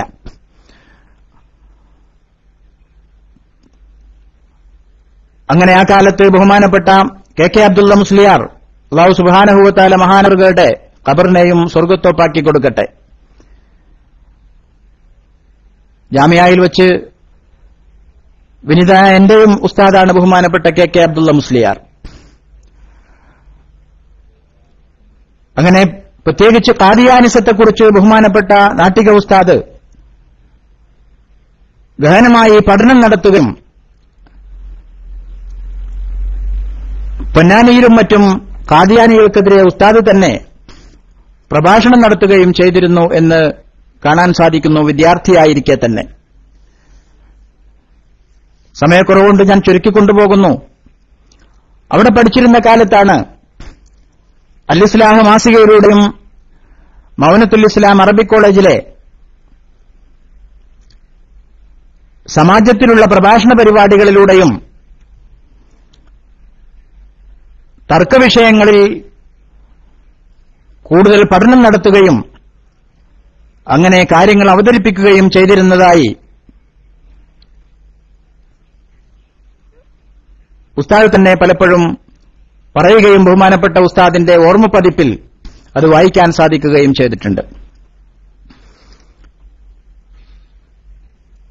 അവിടെ നിന്ന് പഠനം പൂർത്തിയാക്കിയ ശേഷം വെല്ലൂർ ബാഖിയാത്തു സാലിഹാത്തിലേക്ക് പോയെങ്കിലും കൂടുതൽ കാലം നിൽക്കാൻ പറ്റാതെ മഞ്ഞപ്പിത്തം ബാധിച്ചതിനാൽ തിരിച്ചുപോയേണ്ടി വന്നു എന്നാണ്. പൊന്നാനിയിലേക്ക് തന്നെയാണ് തിരിച്ചുപോയത്. വീണ്ടും അവിടെ നിന്ന് ദൈവബന്ധിലേക്ക് പോയി അവിടെ ദൗറ ഹദീസിൽ ചേരുകയും പഠനം പൂർത്തിയാക്കിയ ശേഷം പിന്നീട് ബഹുമാനപ്പെട്ട കെ ഉസ്താദിന്റെ നിർദ്ദേശപ്രകാരം പൊന്നാനി മൗനത്തുൽ ഇസ്ലാം അറബിക് കോളേജിൽ തന്നെ സേവനം തുടരുകയുമാണുണ്ടായത്. കോളേജിൽ അധ്യാപനം നടത്തുന്നതോടൊപ്പം തന്നെ പൊന്നാനിയിലെ ബദർ പള്ളിയിൽ ഖതീബും ഇമാമുമായി ജോലിയും ഉണ്ടായിരുന്നു. ആ കാലത്തുണ്ടായ നർമ്മം തുളുമ്പുന്ന ഒരനുഭവം വായിക്കാൻ സാധിച്ചത് ഇങ്ങനെയാണ്. കടപ്പുറമായതുകൊണ്ട് എപ്പോഴും അവിടെ പ്രശ്നമായിരുന്നു. ആ നാട്ടുകാർക്കെന്നും ഓരോ പരാതിയായിരുന്നു ഉണ്ടായിരുന്നത്. കോളേജിൽ നിന്നുള്ള ക്ലാസും മറ്റും കഴിഞ്ഞ് പള്ളിയിലേക്കെത്തിയാൽ 100 കൂട്ടം പരാതികളുമായി ആളുകൾ ഉസ്താദിനെ സമീപിക്കുമായിരുന്നു. അങ്ങനെ ഒരിക്കൽ ബഹുമാനപ്പെട്ട ഉസ്താദ് അവരോട് പറഞ്ഞുവത്രേ, അല്ലാഹു സുബ്ഹാനഹു വ തആല അമ്പിയാക്കളെയൊക്കെ നുബുവത്ത് കൊടുക്കുന്നതിന്റെ മുമ്പ് ആടുമേക്കാൻ അവസരം കൊടുത്തിട്ടുണ്ട്. ഇനി ഒരു പ്രവാചകൻ ഉണ്ടാകുകയാണെങ്കിൽ അല്ലാഹു തആല ചിലപ്പോൾ അവരെ ഇങ്ങോട്ട് ഈ നാട്ടിലേക്ക് അയക്കുകയായിരിക്കും ചെയ്യുക എന്ന് ആ നാട്ടുകാരെ മര്യാദ കുറവിനെ ഓർമ്മിപ്പിക്കാനും പ്രശ്നങ്ങളുള്ള സഹനക്കുറവിനെ മനസ്സിലാക്കി കൊടുക്കാനുമാണ് ഉസ്താദ് അങ്ങനെ പറഞ്ഞത് എന്ന് കൂട്ടുകാരായ ആളുകൾ ഓർമ്മിപ്പിക്കുന്നുണ്ട്. ആടുകളെ മേക്കുക എന്നുള്ളത് വളരെ പ്രയാസപ്പെട്ട ഒരു കാര്യമാണ്. നമ്മളൊന്ന് കണ്ണു തെറ്റുമ്പോഴേക്ക് അടുത്തുള്ള കൃഷിയിലേക്കൊക്കെ പോയി അതൊക്കെ തിന്നുന്നത് പോലെ പൊന്നാനി ബദർ പള്ളിക്ക് പരിസരത്തുണ്ടായിരുന്ന ആളുകൾ എന്തെങ്കിലും ചെറിയ പ്രശ്നങ്ങൾക്ക് പരസ്പരം കലഹിക്കുകയും അതിന്റെയൊക്കെ പേരിൽ പ്രശ്നങ്ങൾ അതിന്റെ അടുക്കലേക്ക് എത്തുകയും ചെയ്തപ്പോ ബഹുമാനപ്പെട്ടവർ അതിനോട് പ്രതികരിച്ചത് ഇങ്ങനെയായിരുന്നു എന്ന് മനസ്സിലാക്കാൻ സാധിക്കുന്നു. ഇതൊക്കെ പറഞ്ഞു വന്നത് എല്ലാ വിഷയങ്ങളിലും നർമ്മം തുളുമ്പുന്ന രൂപത്തിൽ കാര്യങ്ങളുടെ ഗൌരവം ശ്രോതാക്കൾക്ക് തന്നെ ശ്രവിക്കുന്നവർക്ക് ബോധ്യപ്പെടുത്തി കൊടുക്കുന്നതിൽ ബഹുമാനപ്പെട്ടവർക്കുണ്ടായിരുന്ന കഴിവ് അപാരമാണ് എന്ന് നാം മനസ്സിലാക്കിയതിനെ ഓർമ്മപ്പെടുത്താൻ വേണ്ടിയാണ് ഇത്രയും കാര്യങ്ങളിലേക്ക് നിങ്ങളുടെ ശ്രദ്ധ കൊണ്ടുപോയത്. ഏതൊരു വിഷയമായിരുന്നാലും അതിനെക്കുറിച്ച് ഗഹനമായി പഠനം നടത്തിയ ശേഷമായിരുന്നു പ്രതികരിച്ചിരുന്നത് എന്നതുകൊണ്ട് തന്നെ ഉസ്താദിനൊരിക്കലും തിരുത്തിപ്പറയേണ്ടി വന്നിട്ടില്ല എന്നുള്ളതും ഏറ്റവും വലിയൊരു കാര്യമായി വലിയ വലിയ പണ്ഡിതന്മാരും പ്രാസ്ഥാനിക ശത്രുക്കളുമൊക്കെ അനുസ്മരിക്കുന്നത് കാണുമ്പോൾ നമുക്ക് അത്ഭുതം തോന്നുകയാണ്. ശരീഅത്ത് വിവാദക്കാലത്ത് ശരീഅത്ത് ആക്ടിനെ കുറിച്ച് പഠിക്കാൻ വേണ്ടി മഞ്ചേരിയിലെ പ്രമുഖ അഡ്വക്കറ്റായ UA ലത്തീഫ് സാഹിബിന്റെ അടുക്കൽ നിരവധി രാത്രികൾ ചെലവഴിച്ചത് അദ്ദേഹം അയവിറക്കുന്നുണ്ട്. സാധാരണ പ്രഭാഷകനെ പോലെ ഒന്നോ രണ്ടോ പോയിന്റുകൾ മാത്രം പഠിച്ചു വെച്ചുകൊണ്ട് സ്റ്റേജിൽ കയറി കസരത്ത് നടത്തുന്നയാളായിരുന്നില്ല ബഹുമാനപ്പെട്ടവർ. പല പ്രഭാഷണങ്ങളും ശരീഅത്തിനെക്കുറിച്ച് കേട്ടത് ഞാൻ ഓർക്കുന്നു. IPC 121 എന്ന് പറയുമ്പോൾ നമ്മൾ മൊയ്ലിയന്മാർക്ക് എന്ത് IPC, അത് ഇന്ത്യൻ പീനൽ കോഡാണ് എന്ന് കൃത്യമായി പഠിച്ചു മനസ്സിലാക്കാൻ ഞാൻ കുറെ സമയം ചെലവഴിച്ചിട്ടുണ്ട്. അതിലുള്ള ഓരോ ഖണ്ഡികകളെയും വിശദമായി പഠിച്ചിട്ട് തന്നെയാണ് മൂസ പറയുന്നത് എന്ന രൂപത്തിൽ കൃത്യമായി കാര്യങ്ങളെ പഠിക്കുകയും ഗഹനത്തിൽ പഠിക്കുകയും അതിനുശേഷം പ്രഭാഷണം നടത്തുകയുമാണ് ചെയ്തിരുന്നത് എന്നതുകൊണ്ട് തന്നെ കേൾക്കുന്ന ആളുകൾക്ക് അതിൽ പിന്നെ യാതൊരു സംശയത്തിനും ഇടവരാറില്ലായിരുന്നു. അതുപോലെ തന്നെ നമുക്കറിയാം, മാസപ്പിറവി കാലത്ത് അതുമായി ബന്ധപ്പെടുന്ന മുഴുവൻ കിതാബുകളുടെയും ഇബാറത്തുകൾ യാതൊരു തുണ്ടുപേപ്പറിന്റെയും ആവശ്യമില്ലാതെ ബഹുമാനപ്പെട്ടവർ ഇങ്ങനെ വായിക്കുന്നത് കേൾക്കുമ്പോൾ വലിയ വലിയ പണ്ഡിതന്മാർക്ക് വരെ അത്ഭുതം തോന്നിയിട്ടുണ്ട്.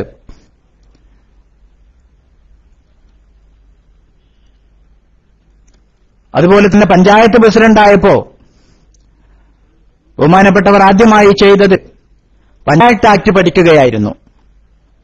പഞ്ചായത്ത് ആക്ട് പഠിച്ചിട്ടാണ് പഞ്ചായത്ത് പ്രസിഡന്റ് ആകുന്നത്. അതുകൊണ്ട് തന്നെ കേരളത്തിലെ ആ കാലത്തെ ഏറ്റവും നല്ല പഞ്ചായത്ത് പ്രസിഡന്റിനുള്ള അവാർഡും ബഹുമാനപ്പെട്ട ഉസ്താദിന് ലഭിക്കുകയുണ്ടായി എന്നതാണ് നമ്മളെയൊക്കെ അത്ഭുതപ്പെടുത്തുന്ന കാര്യം. ഒരു മതപണ്ഡിതൻ എന്ന നിലക്ക് തന്റെ മേഖലയിൽ തിളങ്ങുക എന്നതോടൊപ്പം തന്നെ ഒരു പ്രാദേശിക ഭരണാധികാരി എന്ന നിലക്കും അതിൽ 100% മാർക്ക് നേടാൻ ഉസ്താദിന് സാധിച്ചത് പഠിക്കാനുള്ള ഉസ്താദിന്റെ ത്വര ഒന്നുകൊണ്ട് മാത്രമായിരുന്നു. അതോടൊപ്പം അല്ലാഹു സുബ്ഹാനഹു വ തആല വരദാനമായി നൽകിയിട്ടുള്ള അപാരമായ ബുദ്ധിശക്തിയും കാര്യങ്ങളെ താൻ ഏതൊരു വിഭാഗത്തോടാണോ സംവദിക്കുന്നത് എങ്കിൽ അവർക്ക് മനസ്സിലാക്കി കൊടുക്കണമെന്ന ആത്മാർത്ഥതയുമായിരുന്നു ഇതിന്റെ പിന്നിലൊക്കെ എന്ന് നമുക്ക് കാണാൻ സാധിക്കുന്നു. അതുപോലെ തന്നെ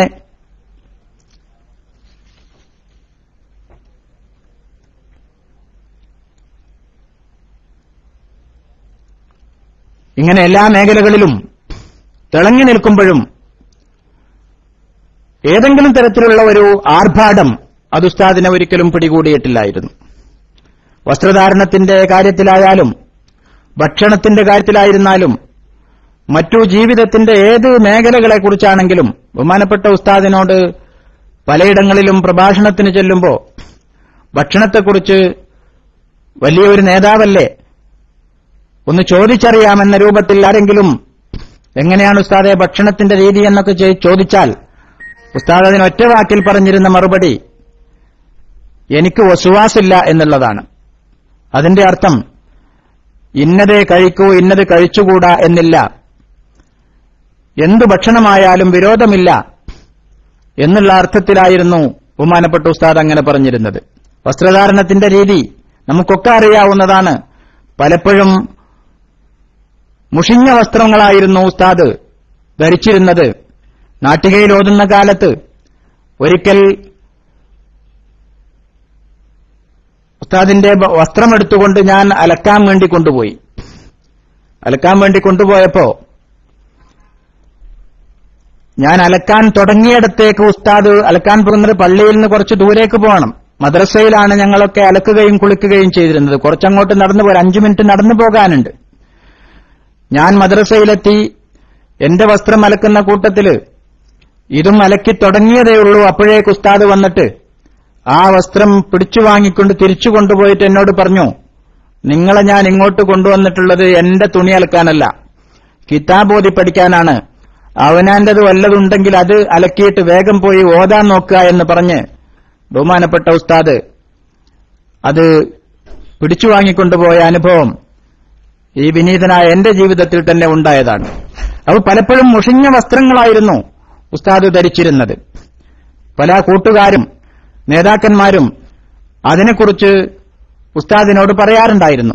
മുസോലിയരെ നിങ്ങളെ വസ്ത്രത്തിന്റെ ശൈലിയൊക്കെ ഒന്ന് മാറ്റണം, സെക്രട്ടേറിയറ്റിലൊക്കെ പോകുന്നതാണ് എന്നൊക്കെ പറയുമ്പോൾ പലപ്പോഴും പറഞ്ഞിരുന്നത്, മരിച്ച് കബർ കൊണ്ടുപോയി വെക്കാനുള്ള തടിയല്ലേ, അയമ്മത്ര ഉഷാറാക്കിയിട്ട് വലിയ കാര്യമൊന്നുമില്ല എന്ന ആ നാടൻ മറുപടിയായിരുന്നു അതിന് ബഹുമാനപ്പെട്ട ഉസ്താദ് നൽകിയിരുന്നത് എന്ന് ബഹുമാനപ്പെട്ട അബ്ദുൽ ഹമീദ് സാഹിബും, അഥവാ ഇന്ന് കേരളത്തിലെ ശിഹാബ് തങ്ങളുടെ പേരിലുള്ള നവറല്ലാഹു തആല മർഖദഹു ആമീൻ, ബഹുമാനപ്പെട്ടവരുടെ പേരിൽ കേരളത്തിൽ പണി കഴിപ്പിച്ചുകൊണ്ടിരിക്കുന്ന ബൈത്തുർ റഹ്മകളുടെ സൂത്രധാരനായ ബഹുമാനപ്പെട്ട അബ്ദുൽ ഹമീദ് സാഹിബ്, മലപ്പുറം ജില്ലാ മുസ്ലിം ലീഗിന്റെ സെക്രട്ടറി കൂടിയായ ബഹുമാനപ്പെട്ട അബ്ദുൽ ഹമീദ് സാഹിബ് അയവിറക്കുന്നത് അങ്ങനെയാണ്, മരിച്ച് കബറ് കൊണ്ടുപോയി വെക്കാനുള്ള തടിയല്ലേ, എന്തിനാണ് അയിമപ്പുത്ര നമ്മൾ മൊഞ്ചു കൂട്ടേണ്ടത് എന്നായിരുന്നു മൂസ മൗലവി പറഞ്ഞിരുന്നത് എന്ന് അദ്ദേഹം അയവിറക്കുന്നു. ഏതായിരുന്നാലും ഇവിടെയൊക്കെ നമുക്ക് മനസ്സിലാക്കാൻ സാധിക്കുന്നത്, എല്ലാ മേഖലകളിലും തന്നെ തന്റെ മുഴുവൻ ആവശ്യങ്ങളും നിർവഹിച്ചു തരാൻ ഒരു സമൂഹം തന്റെ കൂടെയുണ്ട് എന്ന് മനസ്സിലാക്കിയിട്ടും അവരുടെ ഒന്നും സഹായം അല്ലെങ്കിൽ അവരുടെ ഒന്നും സേവനം ഒരിഞ്ചു പോലും വ്യക്തിപരമായി ഉപയോഗിച്ചുകൂടാ, അതൊക്കെ സമൂഹത്തിന് വേണ്ടി ഉപയോഗപ്പെടുത്തേണ്ടതാണ് എന്ന ഉത്തമ ബോധം ഉണ്ടാവുന്നതോടൊപ്പം അതിനനുസരിച്ച് മാത്രം ജീവിതം നയിച്ച ഒരു മഹാമനീഷിയായിരുന്നു ബഹുമാനപ്പെട്ട ഉസ്താദ് എന്ന് നമുക്ക് കാണാൻ സാധിക്കുന്നു.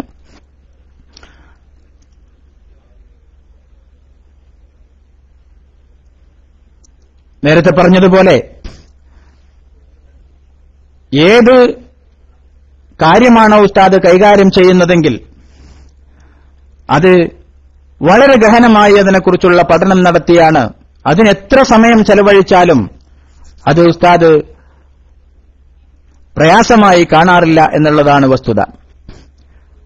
പലപ്പോഴും ഞങ്ങളുടെ നാട്ടിൽ ആ കാലത്ത് ഞാൻ ജാമ്യയിൽ പഠിച്ചുകൊണ്ടിരിക്കുന്ന കാലത്താണ്, അഥവാ ഒരു 92-93 കാലഘട്ടങ്ങളിൽ, അന്ന് ജാമ്യയിൽ നിന്നിടക്ക് വൈകുന്നേര സമയങ്ങളിലേക്ക് വീട്ടിലേക്ക് പോരുമായിരുന്നു. അതിന് കാരണം നാട്ടിൽ ഒരു കരാട്ടെ ക്ലാസ് ഉണ്ടായിരുന്നു. അപ്പൊ ആ ക്ലാസ് കഴിഞ്ഞ് ഞങ്ങള് രാത്രി 12-1 മണിക്ക് ശേഷമൊക്കെ പള്ളിപ്പറമ്പിൽ നിന്ന് വീട്ടിലേക്ക് പോകുമ്പോ ഉസ്താദിന്റെ വീടിന്റെ മുമ്പിലൂടെയാണ് നടന്നുപോകുക. ഉസ്താദിന്റെ വീടിന്റെ മുമ്പിലൂടെ നടന്നു പോകുമ്പോ ഉസ്താദിന്റെ റൂം അഥവാ കുറച്ച് കിതാബുകളൊക്കെ ഉള്ള റൂം മുകളിലാണ്. അതെ, 80-91 ബഹുമാനപ്പെട്ട സലാം ഫൈസി എന്റെ ശരീക്ക് കൂടിയാണ്, അതുകൊണ്ട് കൃത്യമായിട്ട് ആ കാലം ഉസ്താദ് പറയുന്നുണ്ട്. ഏതായിരുന്നാലും ആ കാലത്ത് ഈ കരാട്ടെ ക്ലാസ് കഴിഞ്ഞിട്ട് ഞങ്ങള് പള്ളിയിൽ നിന്ന് വീട്ടിലേക്ക് പോകുമ്പോ രാത്രി 1 മണി 1:30 മണിയൊക്കെ ആയിട്ടുണ്ടാവും. ആ സമയത്ത് ഉസ്താദ് ഒന്നുകിൽ വല്ല പ്രഭാഷണ പരിപാടിയും കഴിഞ്ഞ് വരുന്നുണ്ടാകും, അല്ല വീട്ടിലാണെങ്കിൽ അവിടെ ഒരു വിളക്ക് കത്തുന്നത് കാണാം. അന്ന് കറണ്ടൊന്നും കിട്ടിയിട്ടില്ല, ഇലക്ട്രിസിറ്റി സൗകര്യമൊന്നും ആയിട്ടില്ല. അവിടെ ഒരു വിളക്ക് കത്തുന്നുണ്ടാകും. ആ വിളക്കിന്റെ അടുത്തിരുന്നു കൊണ്ട് ദീർഘമായ സമയം ബഹുമാനപ്പെട്ടവർ മുത്താല ചെയ്യുന്നത് നമുക്ക് കാണാൻ സാധിക്കുമായിരുന്നു.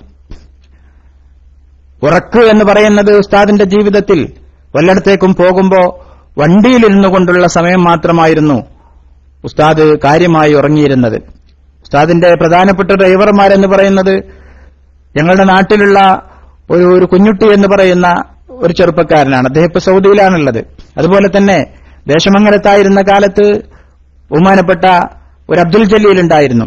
അവർക്കൊക്കെ ഉസ്താദിന്റെ ജീവിത രീതി അറിയാവുന്നതുകൊണ്ട് വളരെ കൃത്യമായി ശ്രദ്ധിച്ചു മാത്രമാണ് വാഹനങ്ങൾ ഉസ്താദിന്റെ ഉറക്കം കേടുവരാത്ത രൂപത്തിൽ വാഹനമോടിക്കാൻ അവർ ശ്രമിക്കാറുണ്ടായിരുന്നു എന്നത് വ്യക്തിപരമായി എന്റെയും കൂടെ അനുഭവമാണ്. ഏതായിരുന്നാലും ഇങ്ങനെ ദീർഘസമയം ഇരുന്നുകൊണ്ട് കാര്യങ്ങളെക്കുറിച്ച് പഠിച്ചു മനസ്സിലാക്കിയ ശേഷമായിരുന്നു ബഹുമാനപ്പെട്ട ഉസ്താദ് ഓരോ വിഷയങ്ങളും കൈകാര്യം ചെയ്തിരുന്നത് എന്നതുകൊണ്ട് തന്നെ നേരത്തെ സൂചിപ്പിച്ചതുപോലെ പറഞ്ഞ വിഷയങ്ങളിലൊന്നും ഒരബദ്ധം പിണഞ്ഞതായി നമുക്കാർക്കും കണ്ടെത്താൻ സാധിക്കുകയില്ല. അതുകൊണ്ട് തന്നെ ശത്രുവിന് ഉസ്താദിന്റെ സംസാരത്തിൽ പിടിച്ചു തൂങ്ങിയിട്ട് ഇന്ന് പല പ്രഭാഷകരുടെയും സംസാരം ക്ലിപ്പാക്കുന്നത് പോലെ ഉസ്താദിന്റെ സംസാരത്തിൽ നിന്ന് ക്ലിപ്പാക്കിയിട്ട് ഉസ്താദിനെതിരെ തിരിച്ചുവിടാൻ സാധിക്കുന്ന ഒരവസ്ഥാവിശേഷം ഒരിക്കലും കണ്ടെത്തുക സാധ്യമല്ല. അതിന്റെ കാരണം വിഷയങ്ങളുള്ള ഗഹനമായ പഠനമായിരുന്നു എന്നുള്ളതാണ് കൃത്യമായി നമുക്ക് മനസ്സിലാക്കാൻ സാധിക്കുന്നത്. അതുകൊണ്ട് തന്നെ പാസ്ഥാനിക ശത്രുക്കൾക്ക് ബഹുമാനപ്പെട്ടവർ എന്നും അവരുടെ കണ്ണിൽ കരടായിരുന്നു എന്നതാണ് വസ്തുത. ആദ്യമായി ബഹുമാനപ്പെട്ട ഉസ്താദിന് അസുഖം ബാധിക്കുന്നത്, അറ്റാക്കിന്റെ സ്വഭാവം കാണുന്നത് കോഴിക്കോട് വച്ച് AP അബൂബക്കർ മുസ്ലിയാർ ഒന്ന് നേരിൽ കാണണമെന്ന് പലതവണ ആവശ്യപ്പെട്ടതിന്റെ അടിസ്ഥാനത്തിൽ കോഴിക്കോടുള്ള പ്രമുഖമായ ഒരു ഹോട്ടലിൽ വച്ച് കാണാമെന്നേറ്റ് അങ്ങോട്ട് പോകാൻ തുടങ്ങുമ്പോഴായിരുന്നു. അതുകൊണ്ട് തന്നെ പ്രസ്ഥാന ബന്ധുക്കൾക്കൊക്കെ അത് പല സംശയങ്ങളും ഉണ്ടാക്കിയിട്ടുണ്ട്. നമ്മൾ പിന്നെ തെളിവില്ലാതെ, കൃത്യമായ തെളിവ് നമ്മുടെ മുമ്പിലില്ലാതെ കാര്യങ്ങൾ പറയാറില്ല എന്നതുകൊണ്ട് ആരോപണം ഉന്നയിക്കാൻ പോയിട്ടില്ല എന്നുള്ളതാണ് വസ്തുത.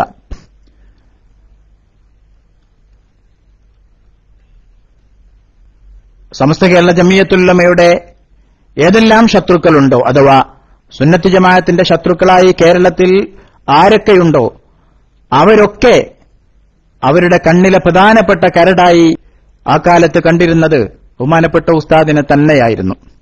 അത്രമാത്രം വെറുപ്പും വിദ്വേഷവും വേറെ ഏതെങ്കിലും സമസ്തയുടെ ഒരു പണ്ഡിതനോട് അവർക്കുണ്ടായിരുന്നോ എന്ന് ചോദിച്ചാൽ ഇല്ല എന്ന് തന്നെയാണ് മറുപടി. കാരണം ഇത്ര കണിശമായി കാര്യങ്ങൾ സാധാരണക്കാർക്ക് ബോധ്യപ്പെടുത്തി കൊടുത്തുകൊണ്ട്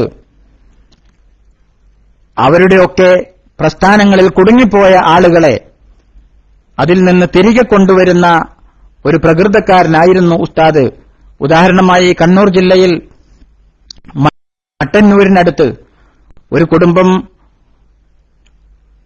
ഖാദിയാനിസത്തിലേക്ക് പരിപൂർണമായി പോയ ഒരു സന്ദർഭത്തിൽ ബഹുമാനപ്പെട്ട അബ്ദുറഹ്മാൻ കല്ലായി സാഹിബ് ബഹുമാനപ്പെട്ട ഉസ്താദിനെ കണ്ടുകൊണ്ട് കാര്യങ്ങൾ ബോധ്യപ്പെടുത്തുകയും നിങ്ങൾ അവിടെ ഒരു പരിപാടി വെച്ചുകൊണ്ട് എന്നെ അറിയിച്ചാൽ മതി, ഞാൻ എത്തിക്കോളാമെന്ന് പറഞ്ഞതിന്റെ അടിസ്ഥാനത്തിൽ 2 ദിവസത്തെ പ്രഭാഷണ പരിപാടി ഒരു ക്ലാസ് എന്ന രൂപത്തിൽ സംഘടിപ്പിക്കുകയും അങ്ങനെ ബഹുമാനപ്പെട്ട ഉസ്താദ് ആ 2 ദിവസം അവിടെ പ്രഭാഷണം നടത്തിയതിന്റെ അടിസ്ഥാനത്തിൽ തന്നെ ആ കുടുംബങ്ങൾക്ക് എന്ത് ചോദ്യങ്ങളുണ്ടെങ്കിലും അത് ചോദിച്ച് സംശയം തീർക്കാൻ പരിപൂർണമായ അവസരം നൽകിയതിന്റെ അടിസ്ഥാനത്തിൽ ബഹുമാനപ്പെട്ട ഉസ്താദിന്റെ 2 ദിവസത്തെ പ്രഭാഷണത്തോടുകൂടി തന്നെ പരിപൂർണമായി ഖാദിയാനിസത്തിലേക്ക് നീങ്ങിയിരുന്ന ആ കുടുംബം സുന്നത്ത് ജമാഅത്തിലേക്ക് തിരിച്ചുവന്നു എന്നുള്ളത് ഒരുപക്ഷെ നമുക്കൊക്കെ അത്ഭുതകരമായി തോന്നിയേക്കാം. പക്ഷേ യഥാർത്ഥത്തിൽ സംഭവിച്ചത് അത്തരത്തിലുള്ള കാര്യങ്ങളായിരുന്നു. അതുപോലെ തന്നെ പാലക്കാട് ജില്ലയിൽ ഒരു ഖാദിയാനി നേതാവ് പറഞ്ഞതാണ്, നിങ്ങൾ ആരെ കൊണ്ടുവന്നാലും ഞങ്ങൾക്ക് സത്യത്തിൽ ഒന്നും പേടിക്കാനില്ല, കാരണം ഞങ്ങൾ യുക്തിപരമായി കാര്യങ്ങളെ ബോധ്യപ്പെടുത്തി കൊടുക്കുന്നു. പക്ഷേ ഒരാള് മലപ്പുറത്തുനിന്ന് വരാനുണ്ട്, അയാൾ വന്നാൽ ഒരു 1-2 ആളുകളെ ഞങ്ങൾക്ക് എപ്പോഴും നഷ്ടപ്പെടാറുണ്ട് എന്ന് പറയാറുണ്ടായിരുന്നു. അങ്ങനെ പറഞ്ഞിരുന്നത് ബഹുമാനപ്പെട്ട ഉസ്താദിനെ കുറിച്ചായിരുന്നു. കാരണം മറ്റൊന്നുമല്ല, സാധാരണക്കാരൻ പണ്ഡിതൻ എന്ന് വ്യത്യാസമില്ലാതെ ആർക്കും കൃത്യമായി മനസ്സിലാകുന്ന ശൈലി തന്നെയായിരുന്നു. വിനീതനായ എന്റെ ഏറ്റവും പ്രയാസകരമായ ഒരു അനുഭവമുണ്ട്. ഞാൻ മഞ്ചേരിക്കടുത്ത് കാരാപ്പറമ്പ് എന്ന പ്രദേശത്ത് ഖത്തീബായി ജോലി ചെയ്തിരുന്ന കാലത്ത് അവിടെ മഹല്ലിൽ ഏതാനും ചില മുജാഹിദ് പ്രവർത്തകരുണ്ടായിരുന്നു. അവർ അവിടെ നിന്ന് വേറെ പള്ളിയൊക്കെ ഉണ്ടാക്കി പോയിട്ടുണ്ട് എങ്കിലും അവിടെ ചെറിയ രീതിയിലൊക്കെ മഹല്ലിൽ ഇങ്ങനെ പ്രശ്നങ്ങൾ ഉണ്ടായിരുന്ന സമയത്താണ് വിനീതനായ ഞാനവിടെ ഖത്തീബായി ചെല്ലുന്നത്. അപ്പോ ശ്രീജുമാ ജമാഅത്തുമായി ബന്ധപ്പെട്ട് ഒരിക്കൽ ഞാൻ ജുമുഅന് ശേഷം സംസാരിക്കുന്ന കൂട്ടത്തിൽ അതിനെക്കുറിച്ചുള്ള സംസാരം വരികയും അങ്ങനെ പിന്നീട് അത് വലിയ ഒരു പ്രശ്നമായി. അവരുടെ അടുത്ത ജുമയിൽ ഖുതുബ അതിനെ സംബന്ധിച്ചായി. അങ്ങനെ പിന്നീട് കാരാപ്പുറം അങ്ങാടിയിൽ അവരൊരു പരിപാടി വെക്കുകയും അതിനെ തുടർന്ന് എപി വിഭാഗത്തിന്റെ ആ പ്രദേശത്തുള്ള ഒരു മൗലവി ഒരുപാട് കിതാബുകളുമായി കൊണ്ടുവന്ന് സ്റ്റേജിന്റെ മുകളിൽ വച്ചിട്ട് കിതാബിന്റെ കുറെ ഇബാറത്തുകൾ അങ്ങനെ വായിച്ച് കൃത്യമായതിന് അർത്ഥം പറയുന്നതിന് പകരം മുജാഹിദ് മൗലവിയെ ചീത്ത വിളിക്കുന്ന ഒരുപാട് വേദികൾ അവിടെ ഉണ്ടാവുകയുണ്ടായി. അതിന്റെ അടിസ്ഥാനത്തിൽ നമ്മൾ ജോലി ചെയ്യുന്ന മഹല്ല് എന്ന നിലക്ക്, പേര് ഞാൻ കൃത്യമായിട്ട് ഓർക്കണില്ല, 10-20 കൊല്ലം മുമ്പുള്ള സംഭവമാണ്. ഒരു കാലിന് വയ്യാത്ത ഒരു മുസ്ലിയാരാണ്. ഏതായാലും അദ്ദേഹം ഒരുപാട് കിതാബിന്റെ ഇബാറത്ത് വായിക്കും, പിന്നീട് എതിർപക്ഷത്തുള്ള ആളെ കുറെ അങ്ങോട്ട് ചീത്ത പറയും. ഏതായിരുന്നാലും അങ്ങനെ പിറ്റേ ദിവസം മുജാഹിദ് സ്റ്റേജ് കെട്ടും, അടുത്ത ദിവസം ഇയാള് പിന്നെയും വരും. അങ്ങനെ ആ നാട്ടിൽ അതൊരു ശല്യമായപ്പോ ബഹുമാനപ്പെട്ട ഉസ്താദിനെ സമീപിച്ച് ഞാൻ കാര്യം പറഞ്ഞു. അപ്പൊ എന്നോട് ആദ്യമായിട്ട് പറഞ്ഞത്, നീ ആ അൽ ഫിഖ്ഹു അലാ മദാഹിബിൽ അർബ എന്നുള്ള കിതാബില് സ്ത്രീ ജുമാ ജമാഅത്തിന്റെ മദ്ഹബുകളുടെ വീക്ഷണം പറയുന്നുണ്ട്. ആ കിതാബ് നോക്കിയിട്ട് അതിന്റെ ഇബാറത്തൊക്കെ ഒന്ന് ശ്രദ്ധിച്ചിട്ട് അടുത്ത വെള്ളിയാഴ്ച അതങ്ങോട്ട് പറയേ, പിന്നെ ശേഷം വേണ്ടമാതിരി ചെയ്യാന്ന് പറഞ്ഞു. അങ്ങനെ ഞാൻ ബഹുമാനപ്പെട്ട ഉസ്താദിന്റെ ലൈബ്രറിയിൽ നിന്ന് തന്നെ കിതാബെടുത്ത് അത് നോക്കുകയും അതിലുള്ള സംശയങ്ങൾ ഉസ്താദിനോട് തന്നെ ചോദിച്ചു തീർക്കുകയും ചെയ്ത് പിറ്റേ ദിവസം അത് സംസാരിച്ചപ്പോ സത്യത്തിൽ എതിർപക്ഷത്തിന് കൂടുതൽ നിൽക്കക്കള്ളിയില്ലാത്ത ഒരവസ്ഥ വരികയുണ്ടായി. അതിന്റെ അടിസ്ഥാനത്തിൽ അവർ പരിപാടി കൂടുതൽ ആറാക്കി. ഞാൻ ഉസ്താദിനോട് പറഞ്ഞു, ഞാൻ സംഭവം പറഞ്ഞിട്ടുണ്ട്, പക്ഷെ അവര് പിടിച്ചു നിൽക്കാൻ വേണ്ടിയുള്ള എല്ലാ കളികളും കളിക്കുന്നുണ്ട്, അതുകൊണ്ട് ഉസ്താദ് ഒന്ന് വന്നാൽ നന്നായിരിക്കുമെന്ന് പറഞ്ഞപ്പോ, എന്നാ പിന്നെ ഡേറ്റ് നിശ്ചയിച്ചോ എന്ന് പറഞ്ഞിട്ട് എനിക്ക് അതിനവസരം തരികയും ഞാൻ കമ്മിറ്റിക്കാരുമായി സംസാരിക്കുകയും ചെയ്തു. അങ്ങനെ ജാമിയ സമ്മേളനം നടക്കുമ്പോ അവിടുത്തെ കമ്മിറ്റിക്കാരുമായി ഞാൻ ബഹുമാനപ്പെട്ട ഉസ്താദിനെ ജാമിയയിൽ പോയി കാണുകയും കമ്മിറ്റിക്കാർ ഉസ്താദിനോട് പറഞ്ഞു, ഉസ്താദ് ഒരു 3 ദിവസം ഞങ്ങൾക്ക് വയല് പറഞ്ഞു തരണമെന്ന് പറഞ്ഞു.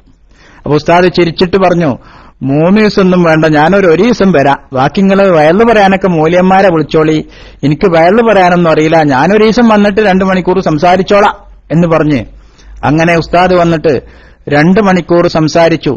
അതിനുശേഷം സംസാരത്തിന്റെ തുടക്കം തന്നെ എങ്ങനെയായിരുന്നു, ഞാൻ ഈ നാട്ടില് കുറെ കാലം ഓതി പഠിച്ചിട്ടുണ്ട് ഇതിന്റെ അടുത്ത ചെങ്ങരയിൽ, അന്നും ഇന്നും ഈ നാട്ടുകാരോട് എനിക്ക് സ്നേഹമുള്ളൂ, ഇവിടെയുള്ളവരോടൊക്കെ എനിക്ക് അങ്ങനെയുള്ളൊരു കടപ്പാടുണ്ട്. അതേസമയത്ത് ഞാൻ ആർക്കും 5 പൈസ കൊടുക്കാനില്ല, ഇവിടുത്തെ ആരും എനിക്ക് 5 പൈസ തരാനുമില്ല, ഞാൻ ഇവിടുന്നോട്ട് കെട്ടിത്തീർത്തിട്ടില്ല. അതിന്റെ അർത്ഥം നമ്മൾ തമ്മിൽ ഇടപാടൊന്നും ബാക്കി നിൽക്കണില്ല. ഞാൻ പറയുന്നത് ആശയമാണ്, ഞാൻ പറയുന്ന ആശയം ശരിയാണ് എന്ന് ബോധ്യപ്പെട്ടാൽ ഈ വിഷയകമായി ഇനി നാളെ ഇവിടെ സ്റ്റേജ് കെട്ടാൻ പാടില്ല. ആർക്ക് എന്ത് സംശയങ്ങളുണ്ടെങ്കിലും അത് തീർത്തിട്ടേ മൂസ ഇവിടുന്ന് പോകുന്നുള്ളൂ എന്ന് പറഞ്ഞിട്ടാണ് സംസാരം തുടങ്ങിയത്. 2 മണിക്കൂർ സംസാരിച്ചു. അപ്പോൾ ഉസ്താദ് വരുന്നതിന്റെ മുമ്പ് തന്നെ വിഘടിതരായ ചില ആളുകൾ അവിടെ കുപ്രചരണം നടത്തിയിട്ടുണ്ടായിരുന്നു. നാട്ടിക മൂസ മുസ്ലിയാർ വന്നാൽ ജമാഅത്തെ ഇസ്ലാമിനെ പറയുള്ളൂ, മുജാഹിദിനെ പറയില്ല, കാരണം മൂസൂലൊരു ലീഗുകാരനാണ്, അതുകൊണ്ട് മുജാഹിദിനൊന്നും പറയില്ല എന്ന് പറഞ്ഞ് കുപ്രചരണം നടത്തിയിട്ടുണ്ടായിരുന്നു. ആ വിഷയം ഞാൻ ഉസ്താദിനെ ബോധ്യപ്പെടുത്തുകയും ആരെയും പേരെടുത്തു പറയാതെ ആശയം മാത്രം പറഞ്ഞുകൊണ്ട് 2 മണിക്കൂർ സംസാരിച്ചപ്പോഴേക്കും പിന്നെ വിനീതനായ ഞാൻ അവിടെ പോരുന്നതുവരെ അവിടെ മുജാഹിദോ ജമാഅത്തോ ആ വിഷയകമായി എന്നല്ല ഒരു വിഷയത്തിലും സ്റ്റേജ് കെട്ടിയിട്ടില്ലായിരുന്നു എന്നതാണ് വസ്തുത. മറ്റുള്ളവർ ദിനേന അവിടെ സ്റ്റേജ് കെട്ടിയിട്ടും ഒരു ഫലവും ഇല്ലാതെ ആയി എന്ന് മാത്രമല്ല, മുജാഹിദുകൾക്ക് കൂടുതൽ വളം വെച്ചു കൊടുക്കുന്ന പരിപാടിയായിരുന്നു. കാരണം വ്യക്തിഹത്യയായിരുന്നു കൂടുതലും നടത്തിയിരുന്നത് എന്നതുകൊണ്ട് തന്നെ ബഹുമാനപ്പെട്ട ഉസ്താദ് 2 മണിക്കൂർ കൃത്യമായി കാര്യങ്ങൾ വിശദമായി ചർച്ച ചെയ്തപ്പോഴേക്കും ഒരാൾക്കും സംശയം ബാക്കിയില്ലാത്ത രൂപത്തിൽ കാര്യങ്ങൾ ബോധ്യപ്പെടുകയും പിന്നീട് വളരെ സുഗമമായ രീതിയിൽ ആ മഹല്ല് മുന്നോട്ടു പോവുകയും ചെയ്തു എന്നത് വിനീതനായ എന്റെ തന്നെ ജീവിതത്തിലുള്ള ഒരനുഭവമാണ്. സമയം വളരെ അതിക്രമിച്ചതുകൊണ്ട് ഞാൻ കൂടുതൽ നീട്ടിക്കൊണ്ടുപോകുന്നില്ല. ഇപ്പോ ഇത്തരത്തിൽ തന്റെ പ്രസ്ഥാന പ്രതിയോഗികൾക്ക് വായടപ്പൻ മറുപടി കൊടുക്കുന്നു എന്നതുകൊണ്ട് തന്നെ വിശിഷ്യ സമസ്തയിൽ നിന്ന് ഭിന്നിച്ചുപോയ ആളുകൾക്ക് ഏറ്റവും കൂടുതൽ പ്രയാസമുണ്ടാക്കിയത് ബഹുമാനപ്പെട്ട ഉസ്താദിന്റെ പ്രഭാഷണങ്ങളും സംഘടനാ നീക്കങ്ങളുമായിരുന്നു. SKSSFന്റെ രൂപീകരണത്തിൽ പോലും ബഹുമാനപ്പെട്ട അഷ്റഫ് ഫൈസി പറയുന്നുണ്ട്, രൂപീകരണത്തിൽ പാനൽ ഉണ്ടാക്കിയത് വരെ ബഹുമാനപ്പെട്ട ഉസ്താദാണ്. കോഴിക്കോട് സാമൂതിരി ഹൈസ്കൂളിൽ വെച്ച് SKSSFന്റെ രൂപീകരണത്തിനു വേണ്ടി യോഗം വിളിച്ച് അതിനുവേണ്ടിയുള്ള പാനല്, നേതാക്കന്മാരുടെ പാനൽ ഉണ്ടാക്കി കൂടെ നടന്നിരുന്ന ബഹുമാനപ്പെട്ട അഷ്റഫ് ഫൈസിയെ അവിടെ നിർത്തിയിട്ട് ഉസ്താദ് സ്റ്റേജിന്മേക്ക് പോയി പിന്നെ കാര്യങ്ങൾ നേതാക്കളെ കൊണ്ട് അവതരിപ്പിച്ചപ്പോഴാണ് അഷ്റഫ് ഫൈസി കാര്യമറിയുന്നത്. പിന്നീട് അദ്ദേഹം പറയുന്നു, ഇനി അവിടുന്ന് മുങ്ങല്ലാതെ നിവൃത്തിയില്ലാന്ന് കണ്ട് ഞാൻ പതുക്കെ അവിടുന്ന് വലിയാൻ ശ്രമിച്ചപ്പോഴാണ് ഞാൻ ഗേറ്റിന്റെ അടുത്തേക്ക് എത്തിയപ്പോ എന്റെ കോളർ പിന്നിൽ നിന്ന് വലിയുന്നത് കണ്ടു. തിരിഞ്ഞു നോക്കുമ്പോൾ ബഹുമാനപ്പെട്ട നാട്ടിക ഉസ്താദാണ്.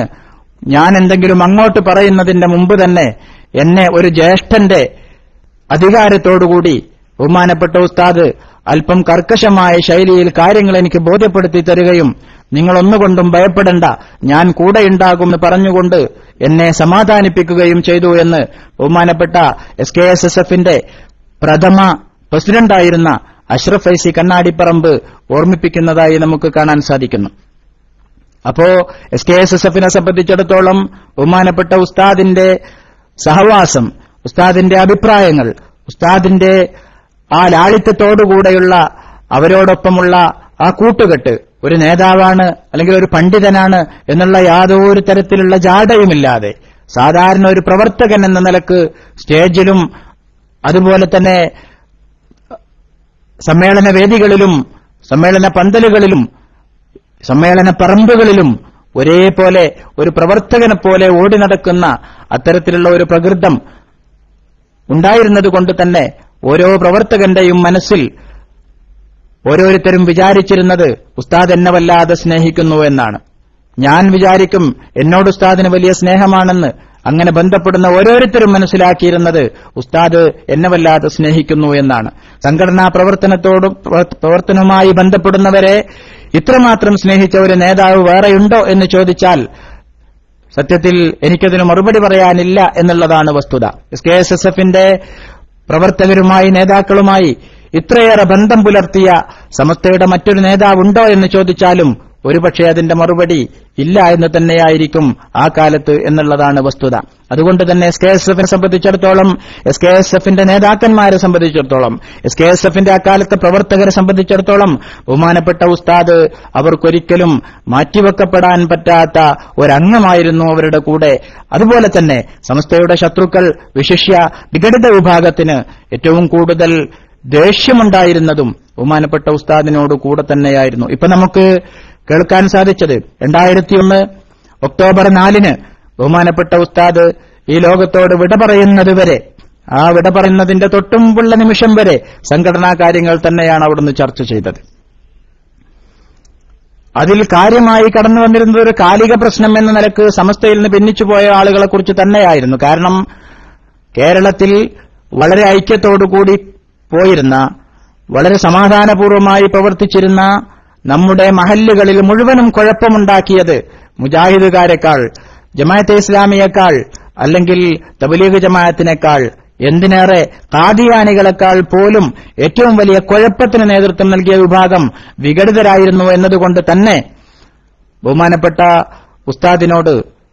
ഉസ്താദിന് അവരോടൊരിക്കലും സന്ധിയാകാൻ സാധിച്ചിരുന്നില്ല.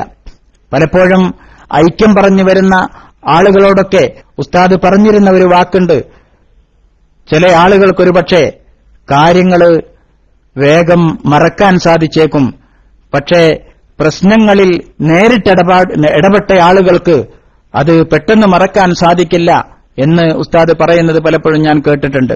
എന്നാലും ഐക്യ ചർച്ചകളുമായി 100% സഹകരിക്കുകയും ആത്മാർത്ഥമായി പങ്കെടുക്കുകയും അതിന് എല്ലാവിധ കാര്യങ്ങളുമായി ബന്ധപ്പെടുകയും ചെയ്തിരുന്നതും ബഹുമാനപ്പെട്ട ഉസ്താദിന്റെ ജീവിതത്തിൽ നമുക്ക് കാണാൻ സാധിക്കുന്നു.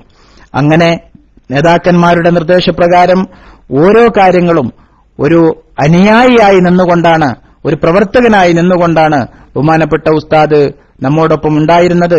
2001 ഒക്ടോബർ 4 ബഹുമാനപ്പെട്ട ഉസ്താദ് നമ്മളിൽ നിന്ന് വിട പറഞ്ഞു. ആ വിട പറയുന്ന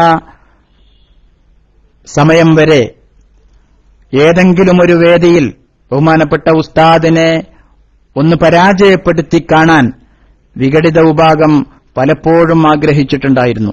അതിന് സാധിക്കാത്തതിന്റെ പേരിലായിരിക്കണം മരണശേഷം പോലും ബഹുമാനപ്പെട്ട ഉസ്താദിനെ വിടില്ല എന്ന ദുഷ്ടലാക്കോടുകൂടി നികൃഷ്ടമായ ശൈലി ഉപയോഗിച്ചുകൊണ്ട് ബഹുമാനപ്പെട്ട ഉസ്താദിന് മരണസമയത്ത് ഷഹാദത്ത് ചെല്ലാൻ കഴിഞ്ഞില്ല, നാക്കിറങ്ങിപ്പോയിരുന്നു എന്നൊക്കെയുള്ള അപരാധം, കള്ളത്തരം ബഹുമാനപ്പെട്ട ഉസ്താദിനെതിരിൽ കെട്ടിച്ചമച്ചുകൊണ്ട് മറുവിഭാഗം പ്രചരിപ്പിക്കുന്നത് എന്ന് നമുക്ക് മനസ്സിലാക്കാൻ സാധിക്കുന്നത്. ഒരു കളവ്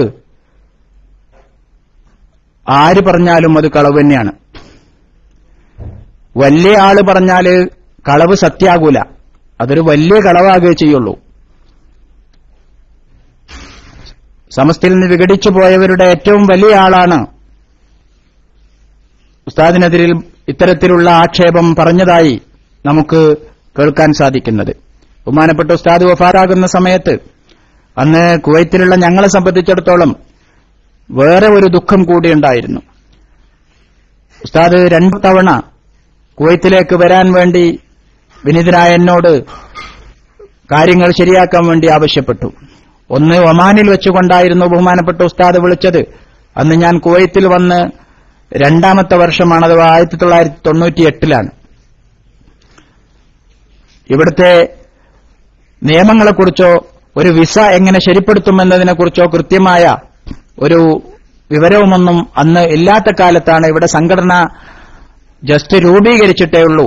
ആ കാലത്താണ് ബഹുമാനപ്പെട്ട ഉസ്താദ് ഒമാനിൽ ബഹുമാനപ്പെട്ട പുറങ്ങ് അബ്ദുള്ള മുസ്ലിയാരുടെ കൂടെ ഇരിക്കുന്ന സമയത്ത് എന്നെ വിളിച്ചിട്ട് പറഞ്ഞു, ഒന്നങ്ങോട്ട് വന്നാലോ എന്ന് ചോദിച്ചു. ഞാൻ പറഞ്ഞു, ഉസ്താദ് എപ്പോഴാണെങ്കിൽ വന്നോളൂ, പിന്നെ അത് സമയം പറഞ്ഞാൽ മതി എന്ന് പറഞ്ഞപ്പോ, എന്നാൽ ഞാൻ വിളിക്കാമെന്ന് പറഞ്ഞുകൊണ്ട് അന്ന് അവിടെ നിർത്തുകയും പിന്നെ നാട്ടിൽ പോയതിനു ശേഷം ബഹുമാനപ്പെട്ട ഉസ്താദും മുസ്തഫ മാസ്റ്റർ മുണ്ടുപാറയും ഇങ്ങോട്ട് വരാൻ വേണ്ടി തയ്യാറെടുക്കുകയും അതിനുവേണ്ടിയുള്ള പരിപാടികൾ ഞങ്ങൾ നടത്തിക്കൊണ്ടിരിക്കുകയും ചെയ്യുമ്പോഴാണ് ഉസ്താദിന് ആദ്യമായി ഹാർട്ട് അറ്റാക്ക് ഉണ്ടാകുന്നത്. അതിനുശേഷം പിന്നീട് 2 വർഷത്തിന് ശേഷമാണെന്ന് തോന്നുന്നു 2ാമത് ഞങ്ങൾ വിസയൊക്കെ ശരിയാക്കി. ആ വിസ ഇവിടുത്തെ കുവൈത്ത് ഇസ്ലാമിക് സെന്ററിന്റെ ഇന്നത്തെ ജനറൽ സെക്രട്ടറി ബഹുമാനപ്പെട്ട മുഹമ്മദ് അലി പുതുപ്പറമ്പ് നാട്ടിലേക്ക് DHL മാർഗം അയക്കാൻ വേണ്ടി, അത് രജിസ്റ്റർ ചെയ്യാൻ DHLൽ ഏൽപ്പിക്കാൻ വേണ്ടി വിസ എടുത്തിട്ട് കൊണ്ടുപോകുന്ന സമയത്താണ് ഞാൻ വെറുതെ ഒന്ന് ബഹുമാനപ്പെട്ട ഉസ്താദിനെ വിളിച്ചു നോക്കുമ്പോഴാണ് ഉസ്താദിന്റെ ഫോൺ, അഥവാ വീട്ടിലെ ഫോൺ ശബ്ദിക്കുന്നില്ല. പഞ്ചായത്തിലേക്ക് വിളിച്ചപ്പോ ഉസ്താദ് എവിടെയോ മഞ്ചേരി ഏതോ ഒരു ആശുപത്രിയിലാണെന്നറിഞ്ഞു. അങ്ങനെ വീണ്ടും ഞാൻ എന്റെ സ്വന്തം വീട്ടിലേക്ക് വിളിച്ചു. അപ്പൊ വീട്ടിലേക്ക് വിളിച്ചപ്പോ ഉസ്താദിനെ എവിടെയോ ആശുപത്രിയിലാക്കിയിട്ടുണ്ട് എന്ന് അറിയുള്ളൂ, എവിടെയാണെന്നറിയില്ല. കാരണം ഉസ്താദ് എവിടേക്കാ പോകുന്നതെന്ന് ആരോടും പറഞ്ഞിട്ടില്ല. മഞ്ചേരി ഒരു പ്രകൃതി ചികിത്സാലയത്തിലായിരുന്നു, അതാരോടും പറയാതെയായിരുന്നു സത്യത്തിൽ ഉസ്താദ് അങ്ങോട്ട് പോയത്. അങ്ങനെ 2ാമതും ഞാൻ സുന്നി മഹലിലേക്ക് വിളിച്ചു. സുന്നി മഹലിലേക്ക് വിളിച്ചപ്പോ ബഹുമാനപ്പെട്ട കോട്ടുമല ബാപ്പു മുസ്ലിയാരാണ്, അള്ളാഹു മഹാനവറുകളുടെ ആയുസ് ദീർഘിപ്പിച്ചു കൊടുക്കട്ടെ, സമസ്തക്ക് നേതൃത്വം നൽകാനുള്ള എല്ലാ കഴിവും ബഹുമാനപ്പെട്ടവർക്ക് അള്ളാഹു നൽകി ആദരിക്കട്ടെ. നമ്മുടെയൊക്കെ നേതാക്കന്മാർ അവർ ഒരുപാട് ത്യാഗം സഹിച്ച് സമസ്തക്ക് വേണ്ടി അധ്വാനിക്കുന്നവരാണ്. അങ്ങനെ ഒരുപാട് നിഷ്കളങ്കരായ നേതാക്കന്മാർ നമുക്കുണ്ട്. അള്ളാഹു നമ്മുടെ നിഷ്കളങ്കരായ മഹാരഥന്മാരായ നേതാക്കന്മാർക്ക് നമ്മെ നയിക്കാനുള്ള എല്ലാ കഴിവും ആഫിയത്തും തൗഫീഖും നൽകട്ടെ എന്ന് ആത്മാർത്ഥമായി സാന്ദർഭികമായി പ്രാർത്ഥിക്കുകയാണ്. ബഹുമാനപ്പെട്ട കോട്ടുമല ബാപ്പു മുസ്ലിയാരാണ് ഫോൺ എടുത്തത്. എന്നിട്ട് ഞാൻ എന്താണ് ഉസ്താദിന്റെ വിവരം എന്ന് ചോദിച്ചപ്പോൾ കോട്ടുമല ഉസ്താദ് എന്നോട് പറഞ്ഞത്, മൂസൂലിയർ ഇപ്പം അങ്ങോട്ട് മരിച്ചു എന്നാണ്. അപ്പോ സത്യത്തിൽ ഞാൻ വിളിക്കുന്നത് ഉസ്താദിന്റെ റൂഹ് പോയി ചൂടാറുന്നതിന്റെ മുമ്പാണ് ഞാൻ വിളിച്ചത്. അത് എന്റെ ജീവിതത്തിൽ ഏറ്റവും വേദന അല്ലെങ്കിൽ ഒരു ഞെട്ടലുണ്ടാക്കിയ സന്ദർഭമായിരുന്നു, എല്ലാ പ്രവർത്തകരെയും എന്ന പോലെ തന്നെ. ഞാൻ ജോലി ചെയ്യുന്ന സ്ഥാപനത്തിൽ നിന്ന് ഞാൻ റോട്ടിലേക്കിറങ്ങി, സ്ഥാപനത്തിലൊന്നും പറഞ്ഞില്ല, റോട്ടിലേക്കിറങ്ങി ഞാനങ്ങനെ എങ്ങോട്ടാണെന്നില്ലാതെ അങ്ങനെ നടക്കുകയായിരുന്നു ഫോണും വിളിച്ചുകൊണ്ട്. സത്യത്തിൽ എന്താണ് ഇനി ചെയ്യുക എന്നുള്ള ഒരു എത്തും പിടിയുമില്ലാത്ത രൂപത്തിൽ ഏതൊരു സുന്നത്ത് ജമാഅത്തിന്റെ പ്രവർത്തകനും ഉണ്ടാകാവുന്ന ഒരു ഞെട്ടൽ തന്നെയായിരുന്നു സത്യത്തിൽ അന്നുണ്ടായത്. അങ്ങനെ ഇങ്ങോട്ട് വരാനുള്ള എല്ലാ കാര്യങ്ങളും റെഡിയായ ആ സമയത്ത് വിസ അയക്കാൻ വേണ്ടി കൊടുക്കുമ്പോഴാണ് സത്യത്തിൽ ഇങ്ങനെ വാർത്ത അറിയുന്നത്. ഉടനെ തന്നെ ഞാൻ മുഹമ്മദ് അലിയെ വിളിച്ചിട്ട് എന്നാ വിസ അയക്കണ്ട, ഇങ്ങനെയൊക്കെയാണ് സംഭവമെന്ന് പറയുകയും അങ്ങനെ ആ പരിപാടി അതോടുകൂടെ ഞങ്ങൾക്ക് നഷ്ടമാവുകയുമാണ് ചെയ്തത്. ഏതായിരുന്നാലും ബഹുമാനപ്പെട്ട ഉസ്താദ് വഫാത്താകുന്ന സമയത്ത് ബഹുമാനപ്പെട്ട കോട്ടുമല ബാപ്പു മുസ്ലിയാരുണ്ട്. അതുപോലെ തന്നെ ഇന്ന് UAE-യിലുള്ള അന്ന് സുന്നി മഹൽ സെക്രട്ടറി ആയിരുന്ന ബഹുമാനപ്പെട്ട ജബ്ബാർ, അവരോടൊക്കെ നമ്മുടെ പ്രവർത്തകർക്ക് സംശയം തീർക്കാവുന്നതാണ്. ബഹുമാനപ്പെട്ട ഉസ്താദ് കൃത്യമായി അവരുടെയൊക്കെ സമീപത്ത് വെച്ച് ഷഹാദത്ത് ചൊല്ലി എല്ലാവരോടും യാത്ര പറയുന്ന രൂപത്തിൽ തന്നെ പുഞ്ചിരിക്കുന്ന രൂപത്തിലാണ് ഉസ്താദ് മരണപ്പെട്ട് കിടന്നിരുന്നത് എന്ന് ദൃക്സാക്ഷികളായ മഹാരഥന്മാരായ നമ്മുടെ പണ്ഡിതന്മാരൊക്കെ ഓർമ്മപ്പെടുത്തുന്നത് നമുക്ക് കാണാൻ സാധിക്കുന്നു. അപ്പോൾ ഉസ്താദിന് ഷഹാദത്ത് ചൊല്ലാൻ സാധിച്ചില്ല, നാവിറങ്ങിപ്പോയിരുന്നു, മയ്യത്താർക്കും കാണിച്ചു കൊടുത്തില്ല എന്നൊക്കെയുള്ള ദുഷ്ടചരണം സത്യത്തിൽ ആര് തന്നെയായിരുന്നാലും അത്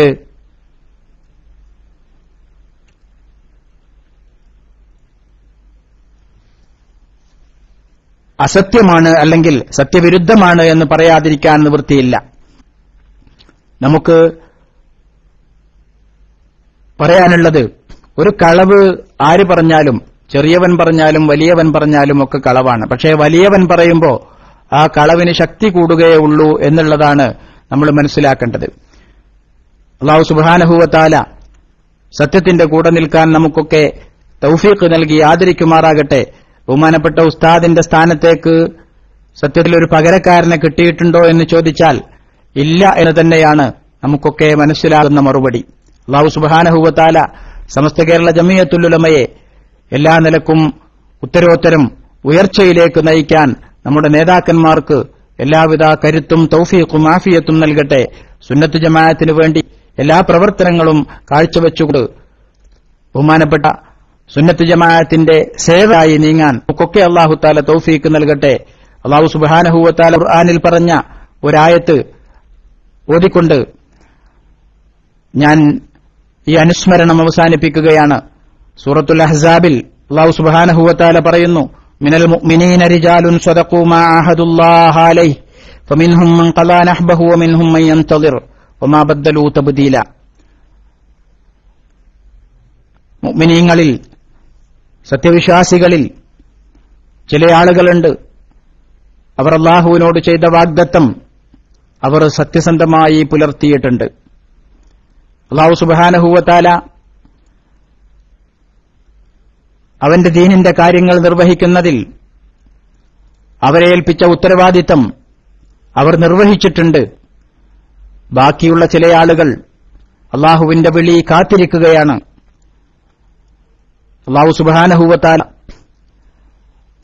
ഉത്തരവാദിത്തം നിർവഹിച്ചുകൊണ്ട് പിരിഞ്ഞുപോയ നമ്മുടെ മഹാരഥന്മാരായ പണ്ഡിതന്മാർക്ക് അർഹമായ പ്രതിഫലം അവരുടെ ബർസഖി ജീവിതത്തിലും തുടർന്ന് പാരത്രിക ജീവിതത്തിലും നൽകി ആദരിക്കട്ടെ. ജീവിച്ചിരിക്കുന്ന നമ്മുടെ നേതാക്കന്മാർക്ക് വമിൻഹും മൻ യൻതളിർ എന്ന് പറഞ്ഞ നമ്മുടെ ജീവിച്ചിരിക്കുന്ന നേതാക്കന്മാർക്ക് അല്ലാഹു സുബ്ഹാനഹു വ തആല സുന്നത്ത് ജമാഅത്തിന് വേണ്ടി ധീരതയും പ്രവർത്തിക്കാനും സമസ്തയെ മുന്നോട്ട് നയിക്കാനുമുള്ള എല്ലാ കഴിവും നൽകട്ടെ. പിന്നീട് അല്ലാഹു തആല പറയുന്നത്, വമാ ബദ്ദലൂ തബ്ദീല,